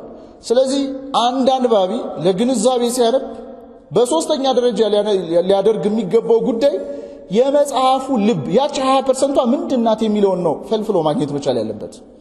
እና ንባባችንን ስታዩት ባይዘው ቤተክርስቲያን ረጅም ዓመትም የቆየ እንደው እናነባለን የምንል ሰዎች ራሱ የመጽሐፍቶቻችንን ልብ አናውቃቸው ማለት ጸሐፊው ሊያስተላልፍ የፈለገው መልእክት ምንድነው የመጽሐፉ ዋና ሐሳብ ምንድነው የሚለውን አናገኘው። ላይም ብቻ ነው በብዛት ተመልክተን እንትን የምናደርገው። አንዳንድ መጽሐፍት እስከናካቴውም ልብም የላቸውም። ዝም ብሎ በቃ ትርኪ ሚንኪ ብቻ የሚሆኑ መጽሐፍትም ጭምራል። ስለዚህ ሶስተኛው የግንዛቤ ንባብ ላይ ያሉ ሰዎች የመጽሐፉን ዋና ሐሳብ በቅደም ተከተልና እርስ በርስ ያላቸውን ግንኙነት የመጽሐፉ ልብ መረዳት ነው። አራተኛው ደራሲው ለማስተላለፍ ለመፍታት እየሞከረ ያለውን ችግር መገንዘብ ነው። አሁን ቅድም እንዳልነው አንድ መጽሐፍ ለምንድነው የሚጻፈው ከተባለ ችግር ለመፍታት ነው። ለምሳሌ ያው ኢትዮጵያ ውስጥ የምንሰራው ፔፐር ዋጋ ባይኖረውም አሁን እዚህ ውስጥ ግቢ ዩኒቨርሲቲ የጨረሳችሁ ሰዎች አላችሁ፣ ልጆች አላችሁ እና ልንመረቅ ስንል ጥናታዊ ጽሑፍ እንሰራለን ሪሰርች። እና ሪሰርች ስንሰራ የመጀመሪያው የምናደርገው ምንድነው? ጋፕ አናሊሲስ ነው አይደል? የሚሰራው አይደል? ማልሰራችሁ እንዴት ነው እዚህ አካባቢ ወገን ጋፕ አናሊሲስ ነው አይደል? ማለት ምንድነው ክፍተቱ ምንድነው ችግሩ አይደል? ማለት ችግር የሌለበት ቦታ ላይ መፍትሄ ላምጣ እንለው። ስለዚህ መጽሐፍትን የሚጻፍበት ዋናው ምክንያት ማይከላዊ ምክንያት ምንድነው ከተባለ ያለው ችግር ምንድነው ነው። ያለው ችግር ምንድነው? አሁን ለምሳሌ አንድ ነገር ልንገራችሁ። እሺ ንስሐ ላይ ወጥ መጽሐፍ እንደሌለን ታውቃላችሁ። አሁን እንግዲህ ንስሐ የቤተክርስቲያን የዕለት ስብከቷ ነው አይደል? ንስሐ ላይ ወጥ መጽሐፍ የለም። ለምሳሌ ይሄ ችግር ነው። አሁን እኔ ይሄንን እንደ ችግር አየሁት ልበላችሁ። ወጥ መጽሐፍ የለንም ማለት ቅድመ ንስሐ ከኃጢአት ምንነት ኃጢአት ከየት መጣ ጀምሮ ከዛ ከክፋት ጋር የተያያዙ ጉዳዮች ከኤቲዝም አካባቢ ያሉ ሰዎች የሚያነሷቸው ጥያቄዎች አሉ። እነዛን ጥያቄዎች አሁን ብዙ ጊዜ ነፃ ፈቃድና ኩነኔ የሚባሉት ሐሳቦች ተጣርሰው የሚቀርቡበት አግባብ አላቸው። እና ያንን ለማጥራት ከኃጢአት ከየት መጣ ከሚለው ጀምሮ የኃጢአት ምንነት እዛ ኃጢአት መስራት ምንድነው ውጤቱ የመሳሰሉት ቅድመ ንስሐ ያሉ ጉዳዮች ከዛ ወደ ንስሐ አንድ ሰው ከመምጣቱ በፊት ምንድነው ማድረግ ያለበት የሚለው ከዛ ሁለተኛው ጊዜ ንስሐ ክፍል ነው። ጊዜ ንስሐ ማለት ኑዛዜ ነው። አሁን ብዙ ጊዜ ንስሐ አባቶቻችሁ ጋር ሄዳችሁ እሺ የመጀመሪያ ጊዜ በብዛት ሲሆን አይጨንቃችሁም? አሁን የንስሐ አባቴ መቼለት የነገሩኝ ምንድነው መጣች አዲስ ንስሐ ልጅ ናትና እሺ እንዴት ነሽ ያው ተነጋገሩ ምናምን ስለ ንስሐ አስተማሯት። እሺ በኃጢአትሽን ንገሪኝ ሲላት እንዴት ብዬ ልንገረው ታልቻቸው ማለት ንስሐችን ራሱ ኑዛዜያችን እንዴት መሆን እንዳለበት አብዛኞቻችን አናውቀውም። ጊዜ ንስሐ ያለን ጉዳይ ማለት ነው። ከተናዘዝም በኋላ ቀኑና ነው የሚሰጠው። የቀኑና አፈጻጸም ቀኑና እንዴት እንደሆነ የመሳሰሉት ጉዳዮች ኦፍ ኮርስ ይላችሁ አሁን የተለያየ ቦታ ላይ የለም እያልኳችሁ አይደለም። ግን ወጥ በሆነ መልኩ አንድ ሰው ስለ ንስሐ ነው ማንበብ የምፈልግ ማለት ንስሐን ተረድቼ ንስሐ መግባት ፈልጋለሁ። ከዛ በኋላ ይላችሁ ንስሐ ከገባን ቀኑና ከፈጸሙን በኋላ ደግሞ ድህረ ንስሐ ሊኖረን የሚገባ ህይወት አለ እና ስለዛም ህይወት ወጥ በሆነ ሁኔታ አልተጻፈም። ይሄ እኔ የታየኝ ችግር ነው። ስለዚህ እኔ ይሄንን ስለ ንስሐ መጽሐፍ ልጽፍ ስነሳ መግቢያው ላይ ልጽፍ የሚገባኝ ሐሳብ ይሄ ለእናንተ የነገርኳችሁ ሐሳብ ነው። ስለዚህ እናንተ እኔን የምትመዝኑኝ መግቢያው ላይ ይሄንን ችግር ለመፍታት ነው የተነሳሁት የሚለውን ሐሳብ ይዛችሁ የእውነትም ችግሩን ፈቶታል የምትሉትን ነው የምትመዝኑልኝ እና በትክክል የኔን ሐሳብ አገኛችሁት የሚባለው ልፈታ የፈለኩትን ችግር ፈትቻለሁ ወይ የሚለውን መረዳት ስትችሉ ነው። ግልጽ ነው ሐሳቡ። ስለዚህ አራተኛው ህግ ደራሲው ለመፍታት እየሞከረ ያለውን ችግር መገንዘብ ነው ማለት ነው። መጽሐፍት የሚጻፉት ችግር ለመፍታት ስለሆነ ማለት ነው። አራተኛው ንባብ ሲኖፕቲክ ሪዲንግ ነው የሚባለው። እንደው የልህቀት ንባብ ብዬ ተርጉሜዋለሁ እኔ ሞር ቃሉ የሚመጥን መስሎ ስለተሰማኝ ነው። እና ይሄ ፈታኝና በጣም ጠንካራ የሚባለው ንባብ ነው። እና ይሄ ንባብ አይነት ማለት አንድ ርዕሰ ጉዳይ መርጦ አንድ መጽሐፍ ብቻ ማንበብ አይደለም። በርዕሰ ጉዳይ ላይ የተጻፉ መጽሐፍትን መጀመሪያ መሰብሰብ፣ ከዛ ለኛ የሚሆነን መጽሐፍት መለየትና ሐሳቦችን ወስዶ ማለት ሐሳቦችን ማሟገት ማነጻጸር ደረጃ ማለት ነው ይሄኛው ደረጃ። እና ይሄኛው ደረጃ ላይ አብዛኞቻችን የለንበትም፣ ግን ማደግ የሚገባን ወደዚህኛው ሐሳብ ነው። ኦፍ ኮርስ ወደ ኦርቶዶክሳዊ የሆነው መረዳት ስንመጣ ንባባችን እግዚአብሔር እስከ ማሳየት መድረስ መቻል አለበት። እርግጥ ነው በሶስቱም የቅድስና ማዕረጋት ውስጥ በወጣኒነትም ውስጥ በማይከላዊነትም ውስጥ በፍጹምነት ውስጥ ያለ ነገር ነው ንባብ። ለመሰረታዊ ጉዳይ ስለሆነ ማለት ነው። እና ንባባችን የሚያቀርበን ወደ እግዚአብሔር መሆን መቻል አለበት። እሱን ወደ መመልከት እሱን ወደ ማግኘት ማለት ነው። ስለዚህ አራተኛው የልህቀት ደረጃ የሚባለው ነው። መጽሐፍትን ልክ አሁን አሳይመንት ሲሰጠን ምናምን ምን ሰራበት መንገድ አለ አይደል? የሆነ ርዕስ ተሰጥቶን እስቲ በዚህ ጉዳይ የሆነ ነገር ጽፋችሁ ነው ሲባል ከዛኛው መጽሐፍ ከዚህኛው መጽሐፍ ኦፍ ኮርስ እኛ ዝም ብለን ሰብስበን ስትግቡ ስለምናደርገው ሰብስበን ብቻ ስለምናቀርበው ነው እንጂ እዚህኛው ደረጃ ላይ ሐሳቦቹን እስከማነጻጸር እስከማሟገት ደረጃ ይደረሳል ማለት ነው። ጥሩ የመጨረሻው ሐሳባችን የሚሆነው እንዴት እናንብብ የሚለውን ተመልክተን ትምህርታችንን እናበቃለን። እንዴት እናንብብ? የመጀመሪያው ከአነስተኛ መጽሐፍትና ፍላጎት ካለን መጽሐፍት መጀመር ነው። ከአነስተኛ መጽሐፍትና ፍላጎት ካለን መጽሐፍት መጀመር ነው። እኔ አስታውሳለሁ በዛውም ኤክስፒሪየንስ ስለሚሆናችሁ ነው ለእናንተ። እና እኔ የመጀመሪያው ቀዳማይ ልንጨርስ ስንል አንድ በጣም አንባቢ ልጅ ነበርኛ ሰንበት ትምህርት ቤት እና እስቲ እንዳነብ እኔ ከዛ በፊት መጽሐፍት አንብቤ አላውቅም እና ምን መጽሐፍት እንዳነብ ሪከመንድ ታደርገኛለህ ስለው የመላከ ብርሃናት አድማሱ ጀንበሬን መጽሐፍ ጋበዘኝ። መርሎታ አሚንን ማለት ነው። እና 10 ገጽ አልኩኝ እና ለተወሰነ ጊዜ መጽሐፍት ሁሉ የሚመስሉኝ እንደዛ መጽሐፍት ነው ማለት ምንም 10 ገጽ አንብቤ አልገባኝ ምንም። እና መጽሐፍት አንብቡ ምናምን ሲባል ቀጥታ ጭንቅላቴ ውስጥ የሚመጣው ያ እሱ የጋበዘኝ መጽሐፍ ያልገባኝ መጽሐፍ ማለት ነው። እና እናንተም ህይወት ውስጥ ሊያጋጥማችሁ ይችላል። በጣም ከከባዱ መጽሐፍ ከባድ መረዳት እና ቅድመ ዕውቀት የሚፈልጉ መጽሐፍቶችን እንጀምርና ከዛ በኋላ ስናቆመው ደግመን ለመጀመር ሌላ መጽሐፍት ለማንበብ ጭንቅላታችን አንዴ ቅርጽ ስለሚያስይዘው ያ መጽሐፍ ነው ሁሉም መጽሐፍ ይመስላል። ስለዚህ የመጀመሪያው ከአነስተኛ መጽሐፍትና ፍላጎት ካለን መጽሐፍት መጀመር ነው የመጀመሪያው። እና ቀስ በቀስ ማደግ ማለት ነው። እና ቀላልና መረዳት የምንችለውን መጽሐፍት መምረጥ ነው። ይሄ መጀመሪያው ደረጃ ነው። ሁለተኛው ንቁ የምንሆንበትን ሰዓት መምረጥ ነው። አሁን ንቁ የምንሆንበት ሰዓት ኢት ማተርስ ባይዘው እና በዚህ በመጽሐፈ መነኮሳት መካከል አንዱ ፍሊክሲዩስ ምን ብሎ ይናገራል? ከመንጋት አስቀድሞ መጽሐፍትን ተመልከት ይላል። እና በተለይ ይሄ ወደ ስራ ወደ ሶሻል ሚዲያ ምናምን ከመምጣታችን በፊት ያለው ጭንቅላት ይሄ ከእንቅልፋችን ተነስተን ነቅተን ያለው ጭንቅላት በጣም ይሄ ምንም ነገር ያየ የተመለከተ ስላልሆነ ንቁ ነው የሚሆነው። እና ንቁ የሆነውን ሰዓታችንን እንኳን ለቅዱሳት መጻሕፍት እንድናወላቸው ነው አባቶቻችን የሚመክሩ። ስለዚህ ንቁ የሆነው ሰዓታችን የትኛው ሰዓት ነው? እርግጥ ነው ፊክስድ የሆነ ነገር የለም። አሁን እርግጥ ነው አብዛኛው ሰው ጠዋት መነሳት እኛ ሀገር በጣም የሚበረታታ ጉዳይ ነው አይደል? ኦፍ ኮርስ ነው፣ እንደዛም ነው። ከብሉ ላይት ጋር የተያዘ የተፈጥሮ ስርዓት ስላለን ማለት ነው። ግን ሌሊትም ከሆነ እኛ አክቲቭ የምንሆንበት ሰዓት ጥሩ ሰዓታችን ሌሊትም ማንበብ እንችላለን። ሰምታችሁኛል? ግን ንቁ የሆነው ሰዓት የትኛው ሰዓት ነው ብለን መምረጥ መቻል አለብን። እና በደከማ አእምሮ ሳይሆን በነቃ አእምሮ ነው መጽሐፍቱን ማንበብ መቻል ያለብን። እና ይሄ ሞርቲመር አድለር የሚባለው ጸሐፊ ምን ብሎ ይናገራል? ብዙ ሰዎች አሁን 4 ትልልቅ ስኪሎች አሉ አይደለ? ማንበብ፣ መጻፍ፣ መናገርና ማድመጥ አይደለ? እና ሁለቱን ይከፍላቸዋል። አሁን ለምሳሌ መስማትና ምንድነው ማንበብ አለን አይደለ? ከዛ መጻፍ፣ መናገርና መስማት አይደለ?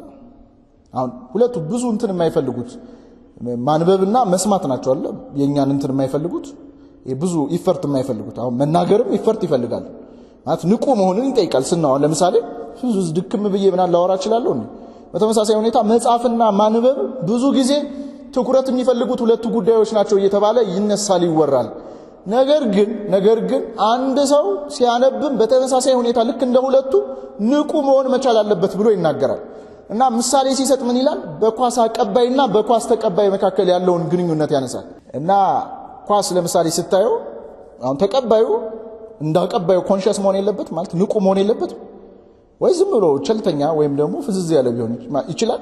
እኔ እኮ ኳስ ተቀባይ ነኝ ብሎ እሺ በግብ ጠባቂውና ኳስ ጠባቂ ነው ግብ ጠባቂ በግብ ጠባቂውና በኳሱን በሚመታው ሰው መካከል ያለው ንቁነት ተመሳሳይ መሆን የለበት። እንደውም የትኛው መብለጥ አለበት አይደለ? ተቀባዩ ጎልኪፐሩ መብለጥ አለበት አይደለ? ጉዳዩን በተለይ ንቁ ሆኖ የትኛው ቦታ ላይ እንደሚሰነዘር አይቶ ልክ በተመሳሳይ ሁኔታ የንባብና እንደዚህ የመጻፍም የሌሎቹ የአራቱ ስኪሎችም ግንኙነት እንዲሁ በተመሳሳይ የኳስ አቀባይና የኳስ ተቀባይ ግንኙነት መሆን መቻል አለበት ብሎ ይሄ ጻፊ ይናገራል። ስለዚህ እንዴት እናንብብ ከተባለ ንቁ የሆንበትን ሰዓት መምረጥ ነው። እና እቺ ቃሏ ይሄ ብዙ ባትመጥንም ግን ያው መጽሐፋችንም ስለሚናገረው እንጠቀም። ሁለት አይነት ደንቆሮች አሉ ብሎ ይገልጣል።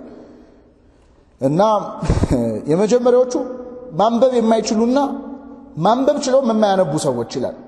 የመጀመሪያው ማንበብ የማይችሉ ከዛስ ችለው የማያነቡ ሰዎች የመጀመሪያው ክፍል እንትን ናቸው ማለት ነው። ቃሉን አልደግመው። ሁለተኛው የዶክትሬት ደናቁርት የሚለው ነው ማለት የተማረ ሰው ማለት ነው። እና ብዙ ነው ያነበብኩት ነገር ግን ያው ብዙ አንብበዋል ነገር ግን ያነበቡትን በትክክል ያልተረዱ ሰዎች እነዚህም ካላነበቡት ማንበብ ከማይችሉትና ካላነበቡት ሰዎች የተለዩ አይደሉም። እና ምን ይላል ጸሐፊው? ብዙ መጽሐፍ ማንበብና ጥሩ አንባቢ መሆን አንድ አይደሉም ብሎ ያስቀምጣል። ብዙ መጽሐፍ ማንበብና ጥሩ አንባቢ መሆን የተለያዩ ጉዳዮች ናቸው ማለት ነው። ይሄ የሚለያያቸው ምንድነው ከተባለ መጽሐፉን ሲያነቡ የሚኖራቸው ንቁነት ነው ብሎ ያስቀምጣል። ጥሩ ሶስተኛው ሐሳብ ማስታወሻ መያዝ ነው። ይሄኛው ይወላችሁ አሁን ብዙ ሰዎች መጽሐፉ ላይ ማስታወሻ ከመያዝ ጋር በተያያዘ ብዙ ሰዎች ላይስማሙ ይችላሉ። ግን እኔ እንደ ሐሳብ የምደግፈው ሐሳብ ስለሆነ ነው። ኦፍ ኮርስ እኔ ምን አይነት ሐሳብ አለኝ? መጽሐፍና ሚስት አይበደርም ከሚሉት መካከል ሚስት ትበደራለች አይደለ? በተመሳሳይ ሁኔታ ባልም አይበደርም ለእናንተም እንደዛ። እና መጽሐፍትም ልክ እንደዛው ናቸው ብዬ ማምን ሰው ነኝ። ግን በፊት እንዲህ ለዚህ የተጋለጥኩበት ምክንያት መጽሐፍት እናንብብ ምናምን እያሉ ከቤት ይወስዱና የሆነ ሰዓት መደርደሪያን ሳይው ጎሏል። በስንት መከራ ያጠራቀምኩት መጽሐፍ ማለት ነው። እና ብፈልገው የት ላገኘው? እና ከዚህ በኋላ አላወጣም ምናምን በቃ ቢያለቅሱ ራሱ አላወጣም። እና ስለዚህ መጽሐፍቶቹ የኔ ስለሆኑ እነዛ መጽሐፍቶች ላይ አቀልምባቸዋለሁ ሃይላይተር ይዤ ልክ መጽሐፉን ሳነብ ጥሩ ያገኘሁትን ሐሳብ በተለይ እንዲህ ኖት መያዝ ምናምን ማልችልበት ቦታ ከሆነ ሃይላይተር ይዤ ነው የምንቀሳቀሰው። እና መጽሐፉ ላይ አሰምርበታል። ሃይላይተር እንኳን ባሊዝ እስራስ ይዤ ነው የምሄደው። እና ጥሩ ሐሳብ ማለት የገዛችሁን ሐሳብ ያገኛችሁበት ቦታ ላይ በሃይላይተር ወይም በእርሳት ድጋሚ ማጥፋት የምትፈልጉ እንኳን ቢሆን ቤት ስትገቡ ወደ ማስታወሻ እንድትገለብጡት በእስራስ ያንን ሐሳብ ማስመር። ሐሳቡ ደግሞ በጣም ሰፊ ከሆነ ከጎን የሚገኘው ቦታ አለ አይደል? መጽሐፍ ስናነብ በዚህኛው ሳይድ አለ አይደል? በዚህኛው ሳይድ ላይ ለምሳሌ አንድ አንቀጽ ከሆነ እናንተ የምትፈልጉት ሙሉ ሐሳባችሁን የገዛችሁ አንቀጹን እንደዚህ ቀጥ አድርጋችሁ መስመር ማስመር ማለት ነው። ግልጽ ነው።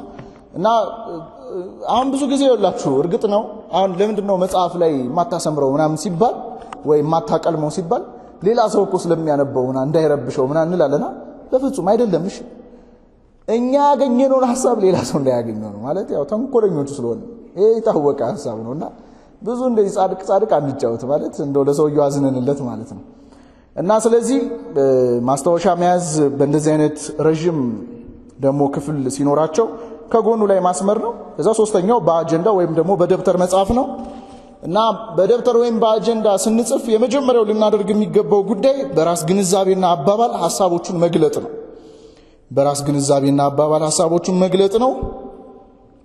ከዛ ሁለተኛው ደግሞ መንገንዘብ በመንፈልገው አሁን ትንሽ ንባብ የምንለማመር ሰዎች ከሆነ ይሄን መንገድ ብንጠቀመው በጣም ጥሩ ነው። እና መጽሐፉን ከማንበባችን በፊት ልክ ስኬሌተኑን አይተን ማውጫውን አይተን ልንገነዘበው የምንፈልጋቸውን ሐሳቦች ልክ በጥያቄ መልክ ማውጣት እና ልክ መጽሐፉን ስናገኘው ለጥያቄያችን መልስ እየመለስን እንሄዳለን ማለት ነው። ሁለተኛው ደግሞ መጽሐፉን ስናነበው ጥያቄና መልስ በሆነ መንገድ ማስቀመጥ መጽሐፉ ያኔ መረዳታችን ያድጋል። ባይዘው ክርክር አርጊውመንት ምናምን በተለይ ደስ የሚላችሁ ሰዎች ምናምን ካላችሁ ለዚህ የተጋለጣችሁ ሰዎች ካላችሁ ንባባችሁን በጥያቄና በመልስ አድርጋችሁ አዋቅሩት። ያው ነገርየው ጥያቄና መልስ ውቅር ስለሆነ ማለት ነው። እና ቅድም እንዳልኳችሁ አሁን ፍሰቱን ብቻ አይደለም የምንመለከተው ያ አድሬስ ማድረግ የሚፈልገውን ሐሳብ ምን ያህል በአመክንዮ ሎጂካል ሆኖ ጻፊው አቅርቦታል የሚለውንም ጭምር ስለምንመለከት ለጥያቄዎቻችን መልስ እየሰጠን እንሄዳለን ማለት ነው። መልስ እየሰጠን እንሄዳለን። ከዛ ሶስተኛው እዚሁ ሐሳብ ላይ በአጀንዳችን ላይ ስንጽፍ የሐሳብ ልዩነት የፈጠረብንን ነጥቦች እንለያቸውና በጥያቄ መልስ እንጽፋቸዋለን። አሁን እዚህ የተሰበሰበን አብዛኞቻችን ከትልልቆቹ መምህር ፋሲል ብቻ ነው ዛጋ የሚታዩ ከሳቸው በስተቀር ይመስለኛል አብዛኞቻችን ፔፐር ባክ የሆኑ መጽሐፍቶችን ነው የምናነበው። ማለት ወረቀት የሆኑ መጽሐፍቶች አሉ አይደል? እነሱ መጽሐፍቶች ነው በብዛት የምናነበው እና ሁሉንም ሐሳቦች ላንቀበል እንችላለን ባይዘው። ስለዚህ ምን እናደርጋለን? ጽሁፍ ማለት ከጻፊው በአካል ከማናገኘው ጻፊ ጋር ንግግር ስለሆነ ከዛ ደግሞ ያው መጽሐፍ ደግሞ ሚዲየም ነው ባይዘው። ሚዲየም ማለት በእኛና በጻፊው መካከል ያለ ማለት ነው። በእኛና በጻፊው መካከል ያለ ነው። የጻፊው ሐሳብ አለ፣ እኛ እናነባለን። የጻፊውን ሐሳብ ልንቀበለውም እንችላለን፣ ላንቀበለውም እንችላለን። ስለዚህ ጻፊው በአካል በህይወት ልናገኘው በምንችለው ሁኔታ ካለ ጥያቄ ጠይቀን ሐሳቡን እንሞግታለን። ካልሆነ ግን በቤተ ክርስቲያን ውስጥ ኦቶሪቲ ያላቸው መጽሐፍቶች አሉ፣ ስልጣን ያላቸው በቅዱስ ትውፊት ውስጥ ያገኘናቸው ቅዱስ መጽሐፍ ቅዱስን ጨምሮ ሌሎች ለአገልግሎት የምንጠቀማቸው መጽሐፍቶች መጽሐፍ ቅዳሴ ማለት የመጀመሪያዎቹ የአራቱ ጉባኤያት መጽሐፍቶች አሉ አይደል? ብሉይ ኪዳን፣ አዲስ ኪዳን፣ የሊቃውንትና የመጽሐፍተ መነኮሳትን እነዚህ ለሃይማኖት የምንጠቀማቸው መጽሐፍት ናቸው። ሁለተኞቹ ለአገልግሎት የምንጠቀማቸው አሉ፣ ገድላት፣ ድርሳናት የመሳሰሉት መጽሐፍት ማለት ነው። በእነዚህ መጽሐፍት አንጻር መጽሐፉን እንሞግተዋለን ማለት ነው ጻፊውን እንኳን ባናገኝ። ስለዚህ በእንደዚህ አይነት መልኩ አድርገን ማስታወሻ እንይዛለን። አራተኛው ተግባራዊ ክንውኖችን በመለየት መለማመድ ነው።